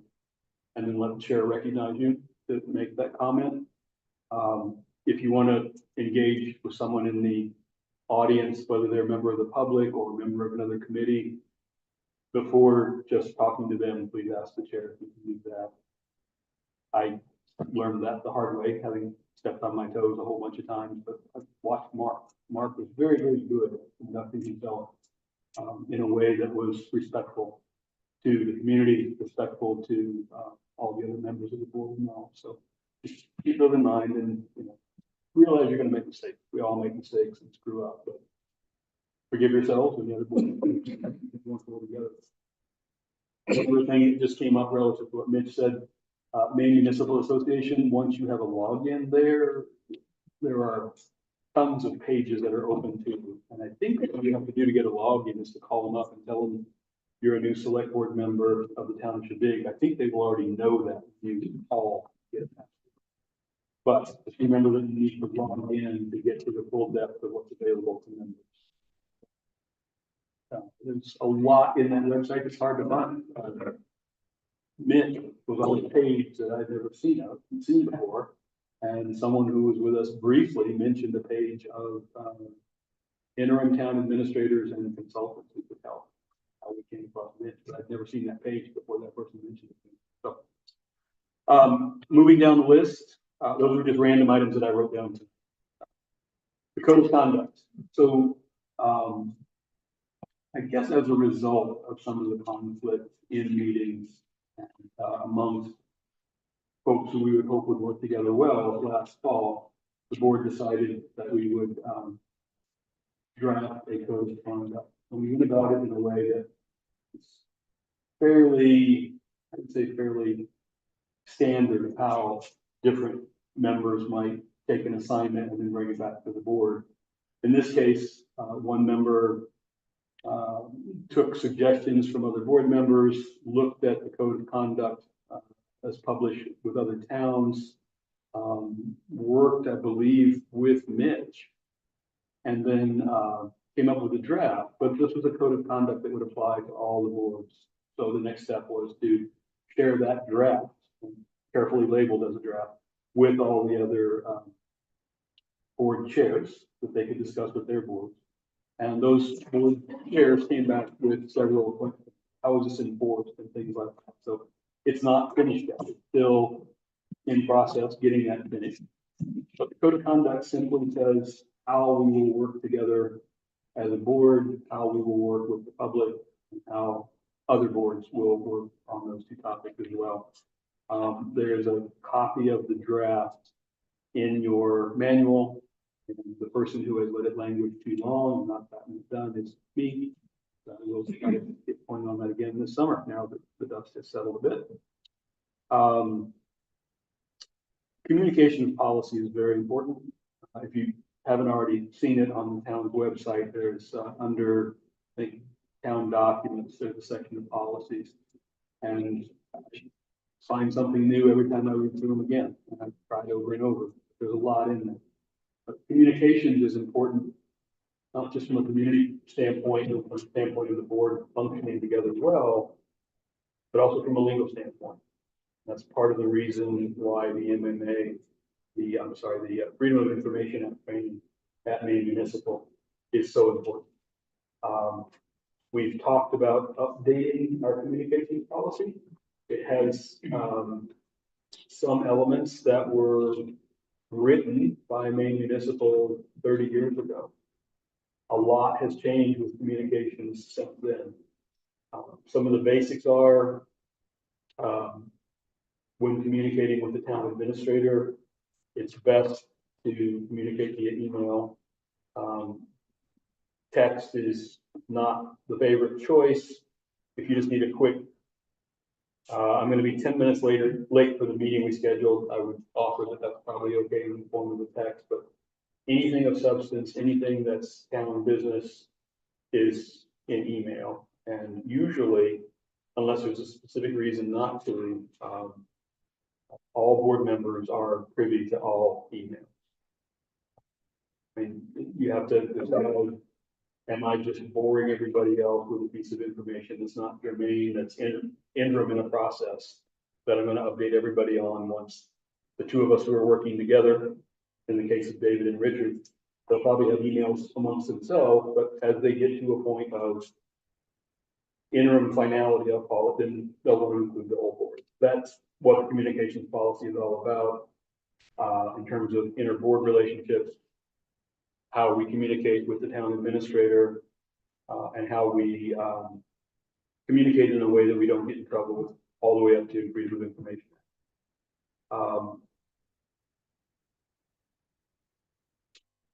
Agenda items we tend to set in advance by suggesting them at the end of each meeting. And then the board chair and the town administrator sit down beginning on Tuesday or Wednesday of the week before a Wednesday meeting and start planning an agenda, trying to time it out, to figure out how to put the 50 items that are potential agenda items into a format that hopefully ends up by 8:30 at night. So that can be a challenge. I think that's about enough for the communications policy. There was one other topic I was trying to think of, and it'll probably come to me while Vika's talking, but Carol, please. Well, I think I just wanted to add that that's been a source of conflict, communication, not because people are unreasonable. It's been a source of confusion, still is somewhat to me. And I guess before we leave the topic, I'd ask Vika if she has any thoughts she wants to add, because it's often a feeling of, we're not getting an adequate communication. And I think I just would like to hear Vika's thoughts and what your perceptions are and how the board often ends up frustrated or upset. And so, I just want your thoughts on it, because I think it's one thing on our end and another thing on Vika's. Yeah, so I think, from my perspective as the town administrator, I have this role of taking all these policies and town employees and the day-to-day and just be in the process of conducting it. With the board, you're in the public, you might be hearing a lot of things before I even get a chance to pass them on. The typical process that I learned and that I'm used to is, and I think it's evolved since communication has become so much more expected, is that we conduct the business through through the agendas and through the public eye. And that's something that I believe has improved over the last couple of months between the board and myself. And I continue to try to constantly gauge what would be an important topic that the board would need to know about this right away. Of course, when I send that email to the entire board, I usually try to label it do not reply, because once again, if 3 of you even so much as, say any comment to it, it's considered conducting a business. And so how do you gauge all of that around not conducting any illegal businesses, but then keeping the board informed? And so for me, it's an ongoing learning curve that as we go through certain topics, whether it's legal, whether it's Bennett's or barging or whatever, if any communications comes to me about that, I try to forward it to the board. Or if there is a resignation that I know the board's gonna hear about well before the next meeting, I try to send it out. And so for me, it's really been an ongoing learning process of how do I stay within the policies and procedures, but then be able to inform the board. And it's just really working with the board and having that open communication. And I think, like I said, I think it's improved, but I think it's constantly changing, and each board's expectation of what the needs are, which is why the communication policy has been brought up time and time again. And policies are things that the board can change without having to go to town meeting. And so if there are specifics that you want to add on there, I think that's where the working together as a board and providing those suggestions, I think, is very important. I don't know if that helps No, I provide. think that's exactly a good synopsis. Thank you. But one other item occurred to me, what it was I was trying to remember before. When we get emails from the public, what this past board agreed to was if the town administrator receives an email from the public, Vika will reply. And if it's copied to everybody, she'll copy everybody on the reply. If it's not copied to everybody, she might reply and thank them for the communication, but then bring the communication to the next meeting under communications. If an email is sent to, for example, the entire select board and the town administrator, what the last board decided was that the town administrator would reply with a copy to everybody, not just making decisions, not offering any solutions or anything like that, just a reply, thank you for your communication. This will be brought up in communications at our next meeting. So if you happen to be on a large email or an email that comes to the entire board, just realize that it'll come up in communications at the next meeting, but the reply acknowledging receipt would come from the board chair or. So the next item we're going to talk about. Before we go off, Yeah. I want to come back to communications and code of conduct specifically. Ethics. Very important part of what drives municipal government. There's no test out there. There's no list of right and wrong. But it's what you have to adopt. What is the right thing to do? We, in the previous board, we discussed the ethics of relatives. In such a small community as this, you're likely going to have relatives who are in positions who can make decisions. But is it appropriate for them to first disclose what that conflict may be and let the full board decide, do they still have the ability to be impartial? In some cases where it's family, it becomes more and more difficult to separate. And you have to just simply say, I'm not participating. But it's going to happen. And the board accepted that as part of their ethics in the way they practice the business going forward. I didn't want to lose that because it's an opportunity to learn, because this is how other people see what you're doing. That's how they're judging you going forward. Dika also will talk a little bit about the purchasing policy. And I think that's very important from a standpoint of how we have procured the goods and services that we in turn use to deliver services to the island. And I will tell you that I'm working in another community, actually not a community, but a water district. And I think they had violated all of the things we just talked about. And they, basically the 3 members of the board just quit. And they are now doing their auditing. They're looking to find out where the accounting went awry, if there was any accounting to speak of. And it's just a terrible mess all the way through. And that's not something you want to see in the headlines on any of the papers or in the, but you're going to see it. And it doesn't speak well, even though it's a water district, it's part of government, it's governance. And again, it falls upon each of us to try to bring to the table our wisdom, our intelligence, compassion, and an understanding that I don't agree with the chair, but he's in charge. And he has a point. That's where you go with that. And there are 3 of you who voted for it. That's what it is. And I have to move on. So I wanted to make sure you understood that. And purchasing policies are usually in a small community, the toughest one of all. How come so-and-so, the uncle of so-and-so, the aunt of so-and-so, the brother of so-and-so, the sister of so-and-so got to do that? That doesn't seem right. And the appearance is really what we're talking about. Purchasing policy, please.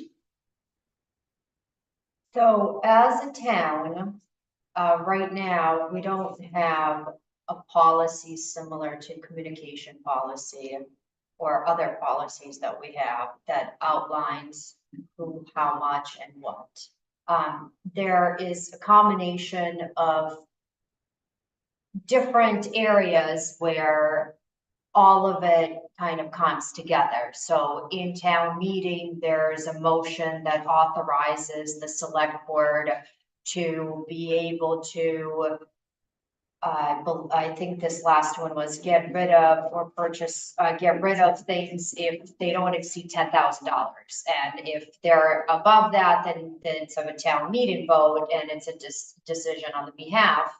With the policies as far as what gets purchased within the town office or by public works, harbor master, or the school, any of the other departments. All of that is really falls within the budget process. So when you're going through the budget process as a board, you bring that in front of the taxpayers, they vote, then it is my job to work with the board and keep them updated on where that budget is standing and whether we're expending within that budget. Within my job description, there is authorization up to $1,000 that I am allowed to expend. That's not within a specific budgeted item for, you know, something like a new laptop or something like that. So there's these different areas that authorize different levels, but no particular policy. And in addition, there's procedures that have been set in place with some things as a result of having learned through mistakes, other things as suspicious behavior. So one example is there is, you know, cash that gets picked up, which these days it's all by phone, but cash that gets picked up at the Stone Pier for people that pay to park there, you know, to leave their boats, tie-ups. We make sure that multiple people count that. It's a couple $100 at the most, but the office goes through extra precaution to make sure that one person isn't responsible for that. Transfer station, same thing, money comes in, we created a situation where it only goes to the town administrator and the employee sign off. So there's different areas where money related expenditures, we try to have more than one person on it.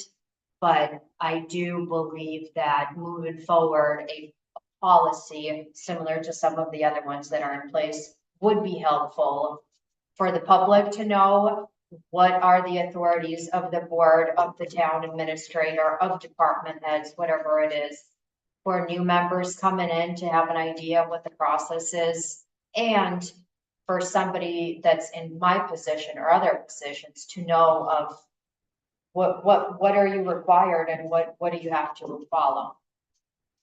Hope that helps cover.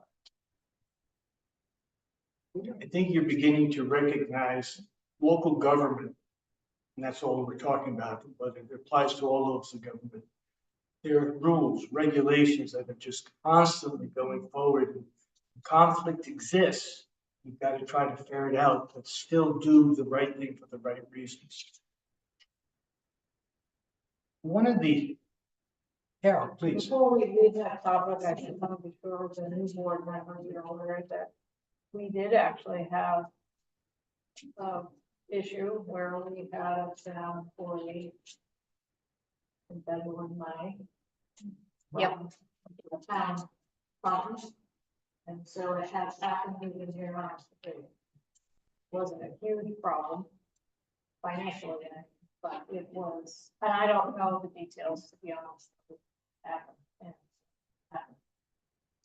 Yep, and that's, I think, that much more important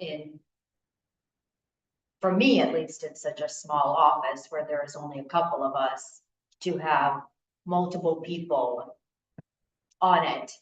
So then it's not just one person. And I think those are the little extra precautions that you have to take, you have to take into account to make sure that those situations don't happen. And just one further point on that, while the dollar value in the situation that Carol brought up wasn't that big, there are potentially ripple effects from those kind of things, like painful separations of employment and resultant lawsuits and all that kind of thing. So making sure it doesn't happen to begin with is beneficial for all kinds of reasons. Let me depart here and come back onto personnel issues. Every organization, municipal organization especially, should have written personnel policies. A lot of them are handed down to us by statute. But the most important thing to remember is if you become aware of an issue that involves the actions of one of the employees, you need to report it directly to the town administrator, because it shifts from you to that person.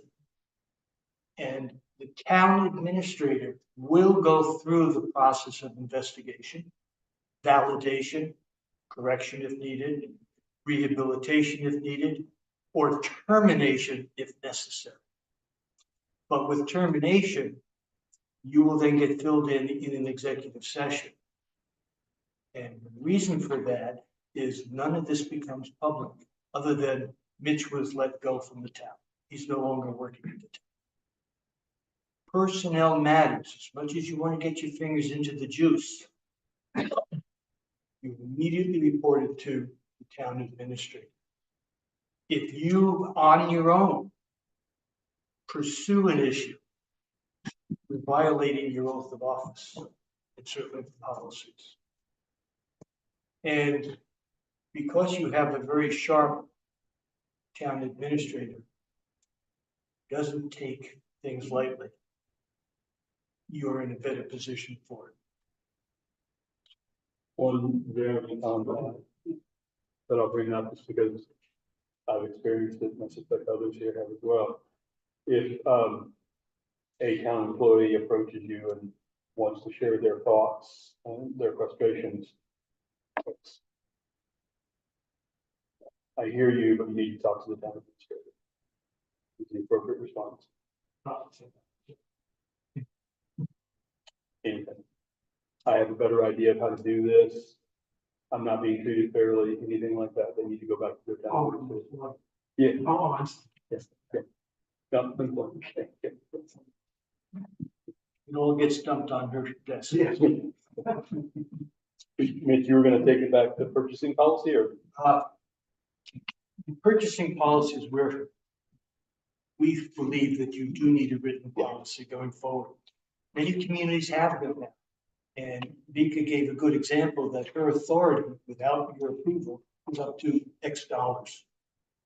Generally speaking, in a purchasing policy, you also talk about conflicts of interest. But it's based on the level. Example, from $1,001 to 10,000 may require oral quotes. And you try to get 3. From $10,001 to 20,000 and even, you may require written proposals. The bigger problem you have is the distance between here and where the services are located.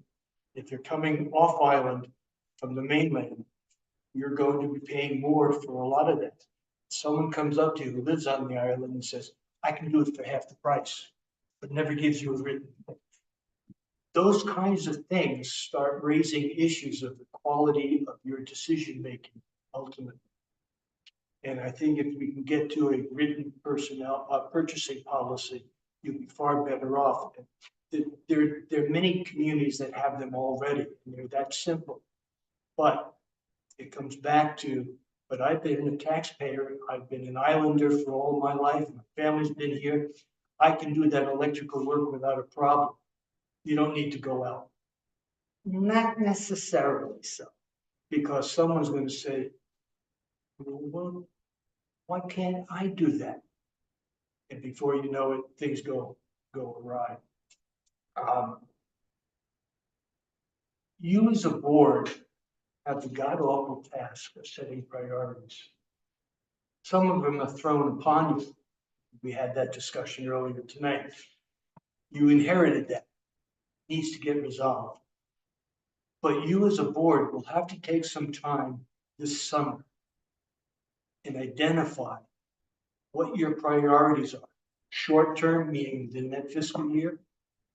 Midterm, maybe over the next 2 to 3 fiscal years. And then long term, where will the island be in 50 years, and in what position do we want it to be? You're going to have to then ask the planning board to come and join you in a joint meeting and reestablish what is the vision for the island in 50 years. Because from that vision, you then can put together the necessary documentation of how we will work towards whatever that is. And you update basically your strategic plan for growth. And you have lots of limitations. Septic, groundwater. There's only so much you can draw out of the ground. This water supply then becomes salty. Garbage, number of lots. Are we going to widen all the roads? Are we putting on street lights? Fire protection? You are a very unique community in terms of size, but you have all the same problems of a big city in a very small town. So I would challenge you to set up a workshop to start looking at your priorities, know where you want to go with those. And my other comment is, don't become the Lone Ranger.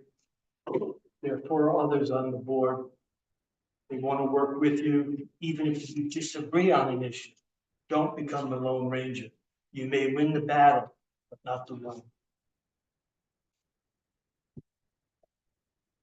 Leadership and administration. I keep talking about policy makers and policy implementers. You're beginning to feel the constraints and the fabrication of policies that guide rules and regulations, policies of how you want your government to operate efficiently, effectively, honestly, openly, responsibly. It takes time for you as new members, but where you had working careers or where you're involved with nonprofit organizations, you still have to have reasonable policies as a framework to work with. And then you have to know when to back away and let the persons you hired do the implementation. Otherwise, why have them? You also have to plan for growth. And in that sense, will the town administrative form of government be as effective 10 years from now, 20 years from now? And you may have to go through another process of determining, do we move up to a town manager form of government? That's up to you folks. Because people will say, this is only a community of 300 in the winter and 2,000 in the summer. And you're running a big city in the summer. I'm gonna let it go. It's probably my wife, I don't know. She's due back from Florida tonight. I'd like to have a general discussion. If you think it's necessary, Bob or Vika, about leadership and administration. Because the administration, you can keep as a skeletal staff and create problems. I don't think you're overstaffed, but I think you have a need very carefully to fill in as time goes on. And I think it'd be worthwhile if there'd be some discussion as to what is a public works department consist of? What is an accounting front office consisting of? Have you segregated, as Vika has pointed out, it's not just one person handling money. There's two people signing off. That's accountability. And I think it's appropriate for you as policymakers to recognize, and I think, Richard, you may have said it earlier on, are we properly staffed with the numbers of people to do what is necessary without burdening the taxpayer? How do we run the business of government? Please, why? So can you describe the difference between an administrator and State law Vika, I think is a administrator. administrator? A town administrator, town manager, or city manager, and city managers with mayors. Basically, they're your top administrative person who makes the day-to-day functions go forward. The difference is a town administrator, and you could correct me if I'm wrong, has less authority to act more independently. Whereas a town manager takes your policies and simply reports the outcome of their administration. In the larger of the communities, you'll see a town manager, and then you'll see the organizational chart below it. Public Works, Water Department sometimes, usually they're PUC authorized. Engineering, code enforcement, assessing, finance, big issue. The books are not correct, no one will trust anybody. So I think as your community will grow, and not just in population, but regulations that are pushed down to you, you're going to need to look at how much time, or do we move the bed from her house into the office and she gets to go home on the weekends? You know, we laugh at that, but what do you hear from the taxpayer? Keep the taxes down. They don't see it as a business. They see it as, I'm paying money, what do I get at it? Except when they have to use the roads in the winter and the ambulance shows up, or the fire department shows up, then they begin to realize Public Works is doing the infrastructure. Proper management of finances is a critical component to what you want to do. Setting your priorities as individuals means that you have to then put together a budget that reflects those priorities. And sometimes the people at the town meeting will say, we can't afford that. And how many times have you heard that? What do you need a new fire engine for? This one, as long as we push it, it gets out there and it does what it's supposed to do. Or a plow truck, which now with a good wing plow and a front plow, dual rear axle, you've invested $225,000. And if you do it all at once, that's going to raise our taxes. We'll wait till next year. Well, we have to put in $10,000 to keep it running. Eventually, you can't afford to do that. Decision-making ultimately is your part. based on recommendations from the town administrator. And these are examples I've seen in every community, because when you ask the question, just raise your hand, who likes to pay taxes? The room is very quiet, the hands never go up, but then the complaints come in, how come we don't get our streets done early enough so we can drive to work? In your case, boat to work. I mean, these are things that you are now inheriting. And it's, on an island, is a whole lot different than the mainland. Mitch, were you suggesting that we talk a little bit about some of our current organizational staffing issues as part of this conversation? Absolutely. I mean, you have an opportunity that is developing. I don't want to get into the details of personnel, but I think it's important for you to have that executive session with Vika and some recommendations going forward on how to best resolve those. And in some cases, you contract out. In some cases, you hire. In some cases, you do both. But you're responsible for that, because most people will say, well, what do we need a fire department for? I don't have a fire today. But tomorrow, I expect you to be there if I do have a fire. And you don't want to go with a 1937 pumper that you have to crank up all the time. Being facetious, but the reality is everything runs on finances because it's a service organization. But there are a lot of physical assets that deteriorate over time. Streets, sidewalks, parks, playgrounds, buildings, equipment.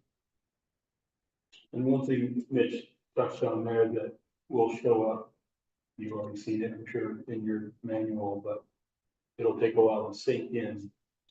The budget process is shared by ones who happen to be on the same fiscal calendar that we're on in general. The budget process is something that Meek has been through now 7 years.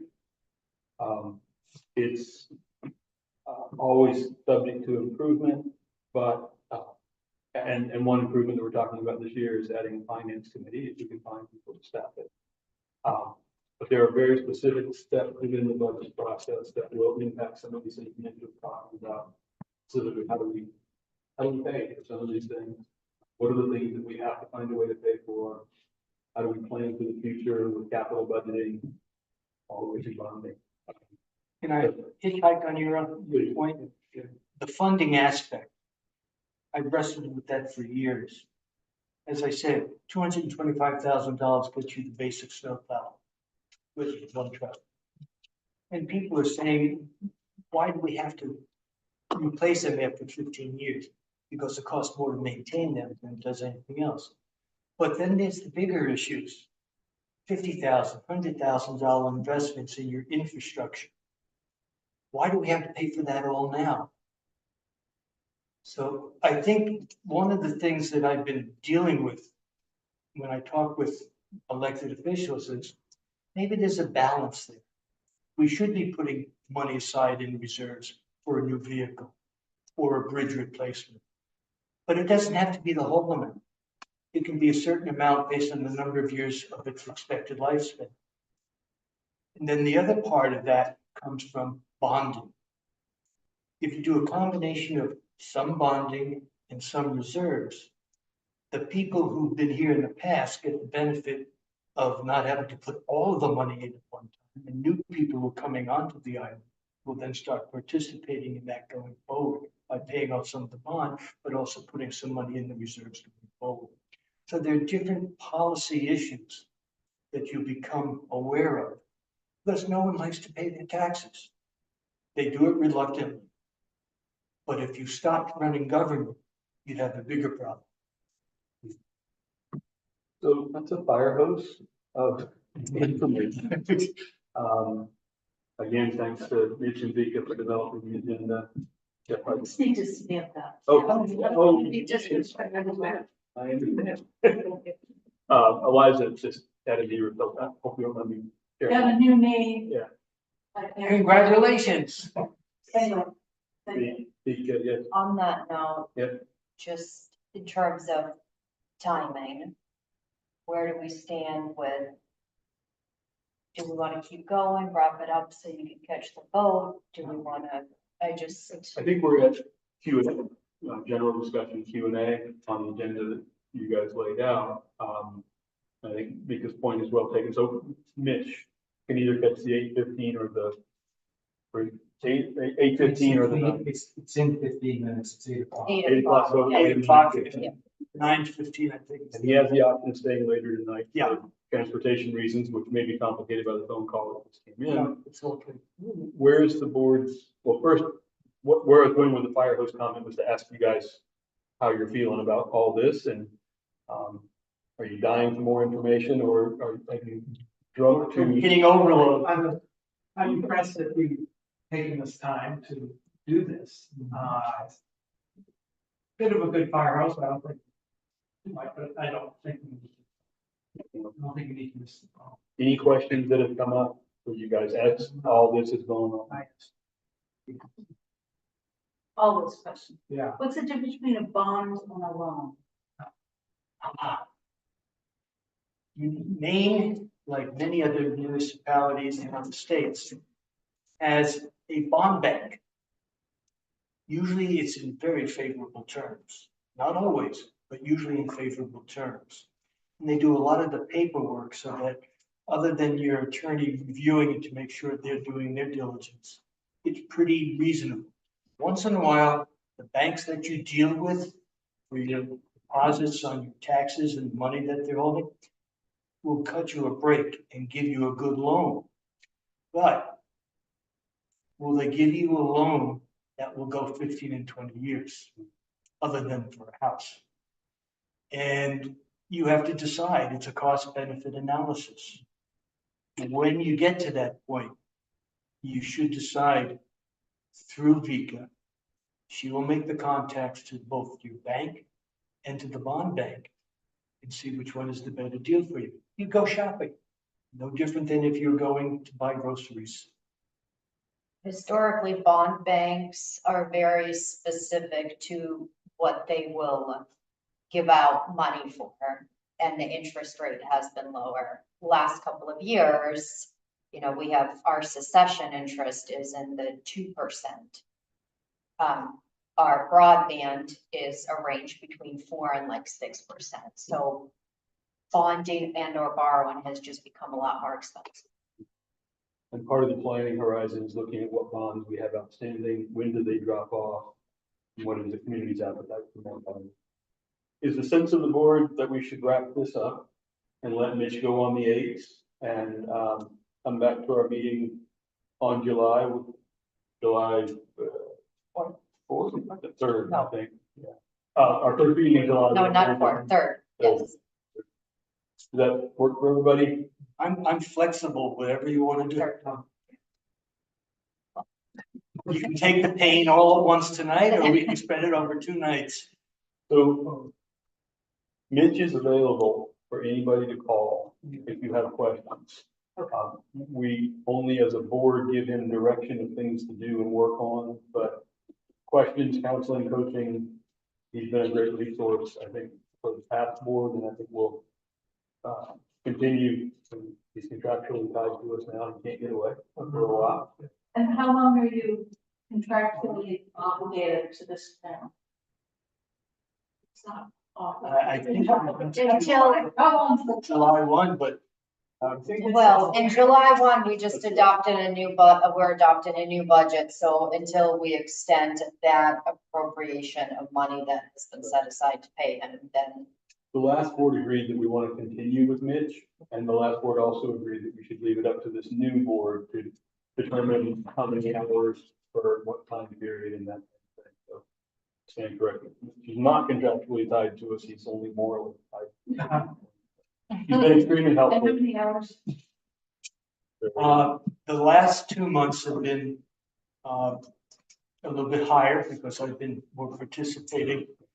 But in reality, my fee doesn't change. It's $70 an hour. And my travel time is cut in half so that you pay the mileage and just half of that for travel time. And no, I'm not going, at least I'm not aware of going anywhere soon And, What is the total contract authorized right now? For the current year is 10 grand, for the new year is 10 and grand. you're approaching that. For the new year, what we put in the budget was 10. All right, so 10 minutes. Yeah, you have to go. All right, so, I would entertain a motion to exit the workshop. Yeah, David, first. Yeah, I'll make that motion, but I also want to ask if you're gonna meet on the 17th.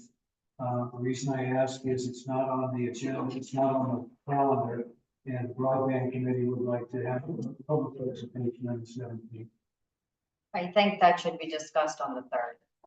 Whether we have that, That's, item on the agenda should be discussed on the 3rd, but whether the calendar needs to be updated. definitely needs to be on. I'd really kind of like to have an answer, because we need to resize the meeting on the 17th, well, The board never decided whether they were gonna have one meeting a month or not, That's so that's what I'm saying, that decision should really be made at the next meeting for board to make that decision. okay, so should we stay with the 17th as the final meeting? I'm wondering if we could say maybe we'll meet a second time, but we would pass on the 17th, so That's- broadband could have the space. Would Oh, that be okay. feasible? That's all I need. Thank you. And we can continue on our discussions here, if I give any help, or I have made a motion to adjourn. There's a motion to adjourn. Is there a second? Second by Richard. All in favor? Thank you very much.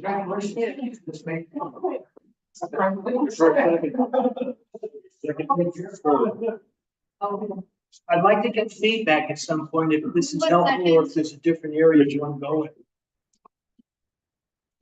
All righty. Thanks, Mitch. Very much. You have transportation to the vote? Yes. Using the vehicle that is assigned to me. Bob, Thank sure you, we'll Mitch. continue talking. Thank you, Vika. Thank you.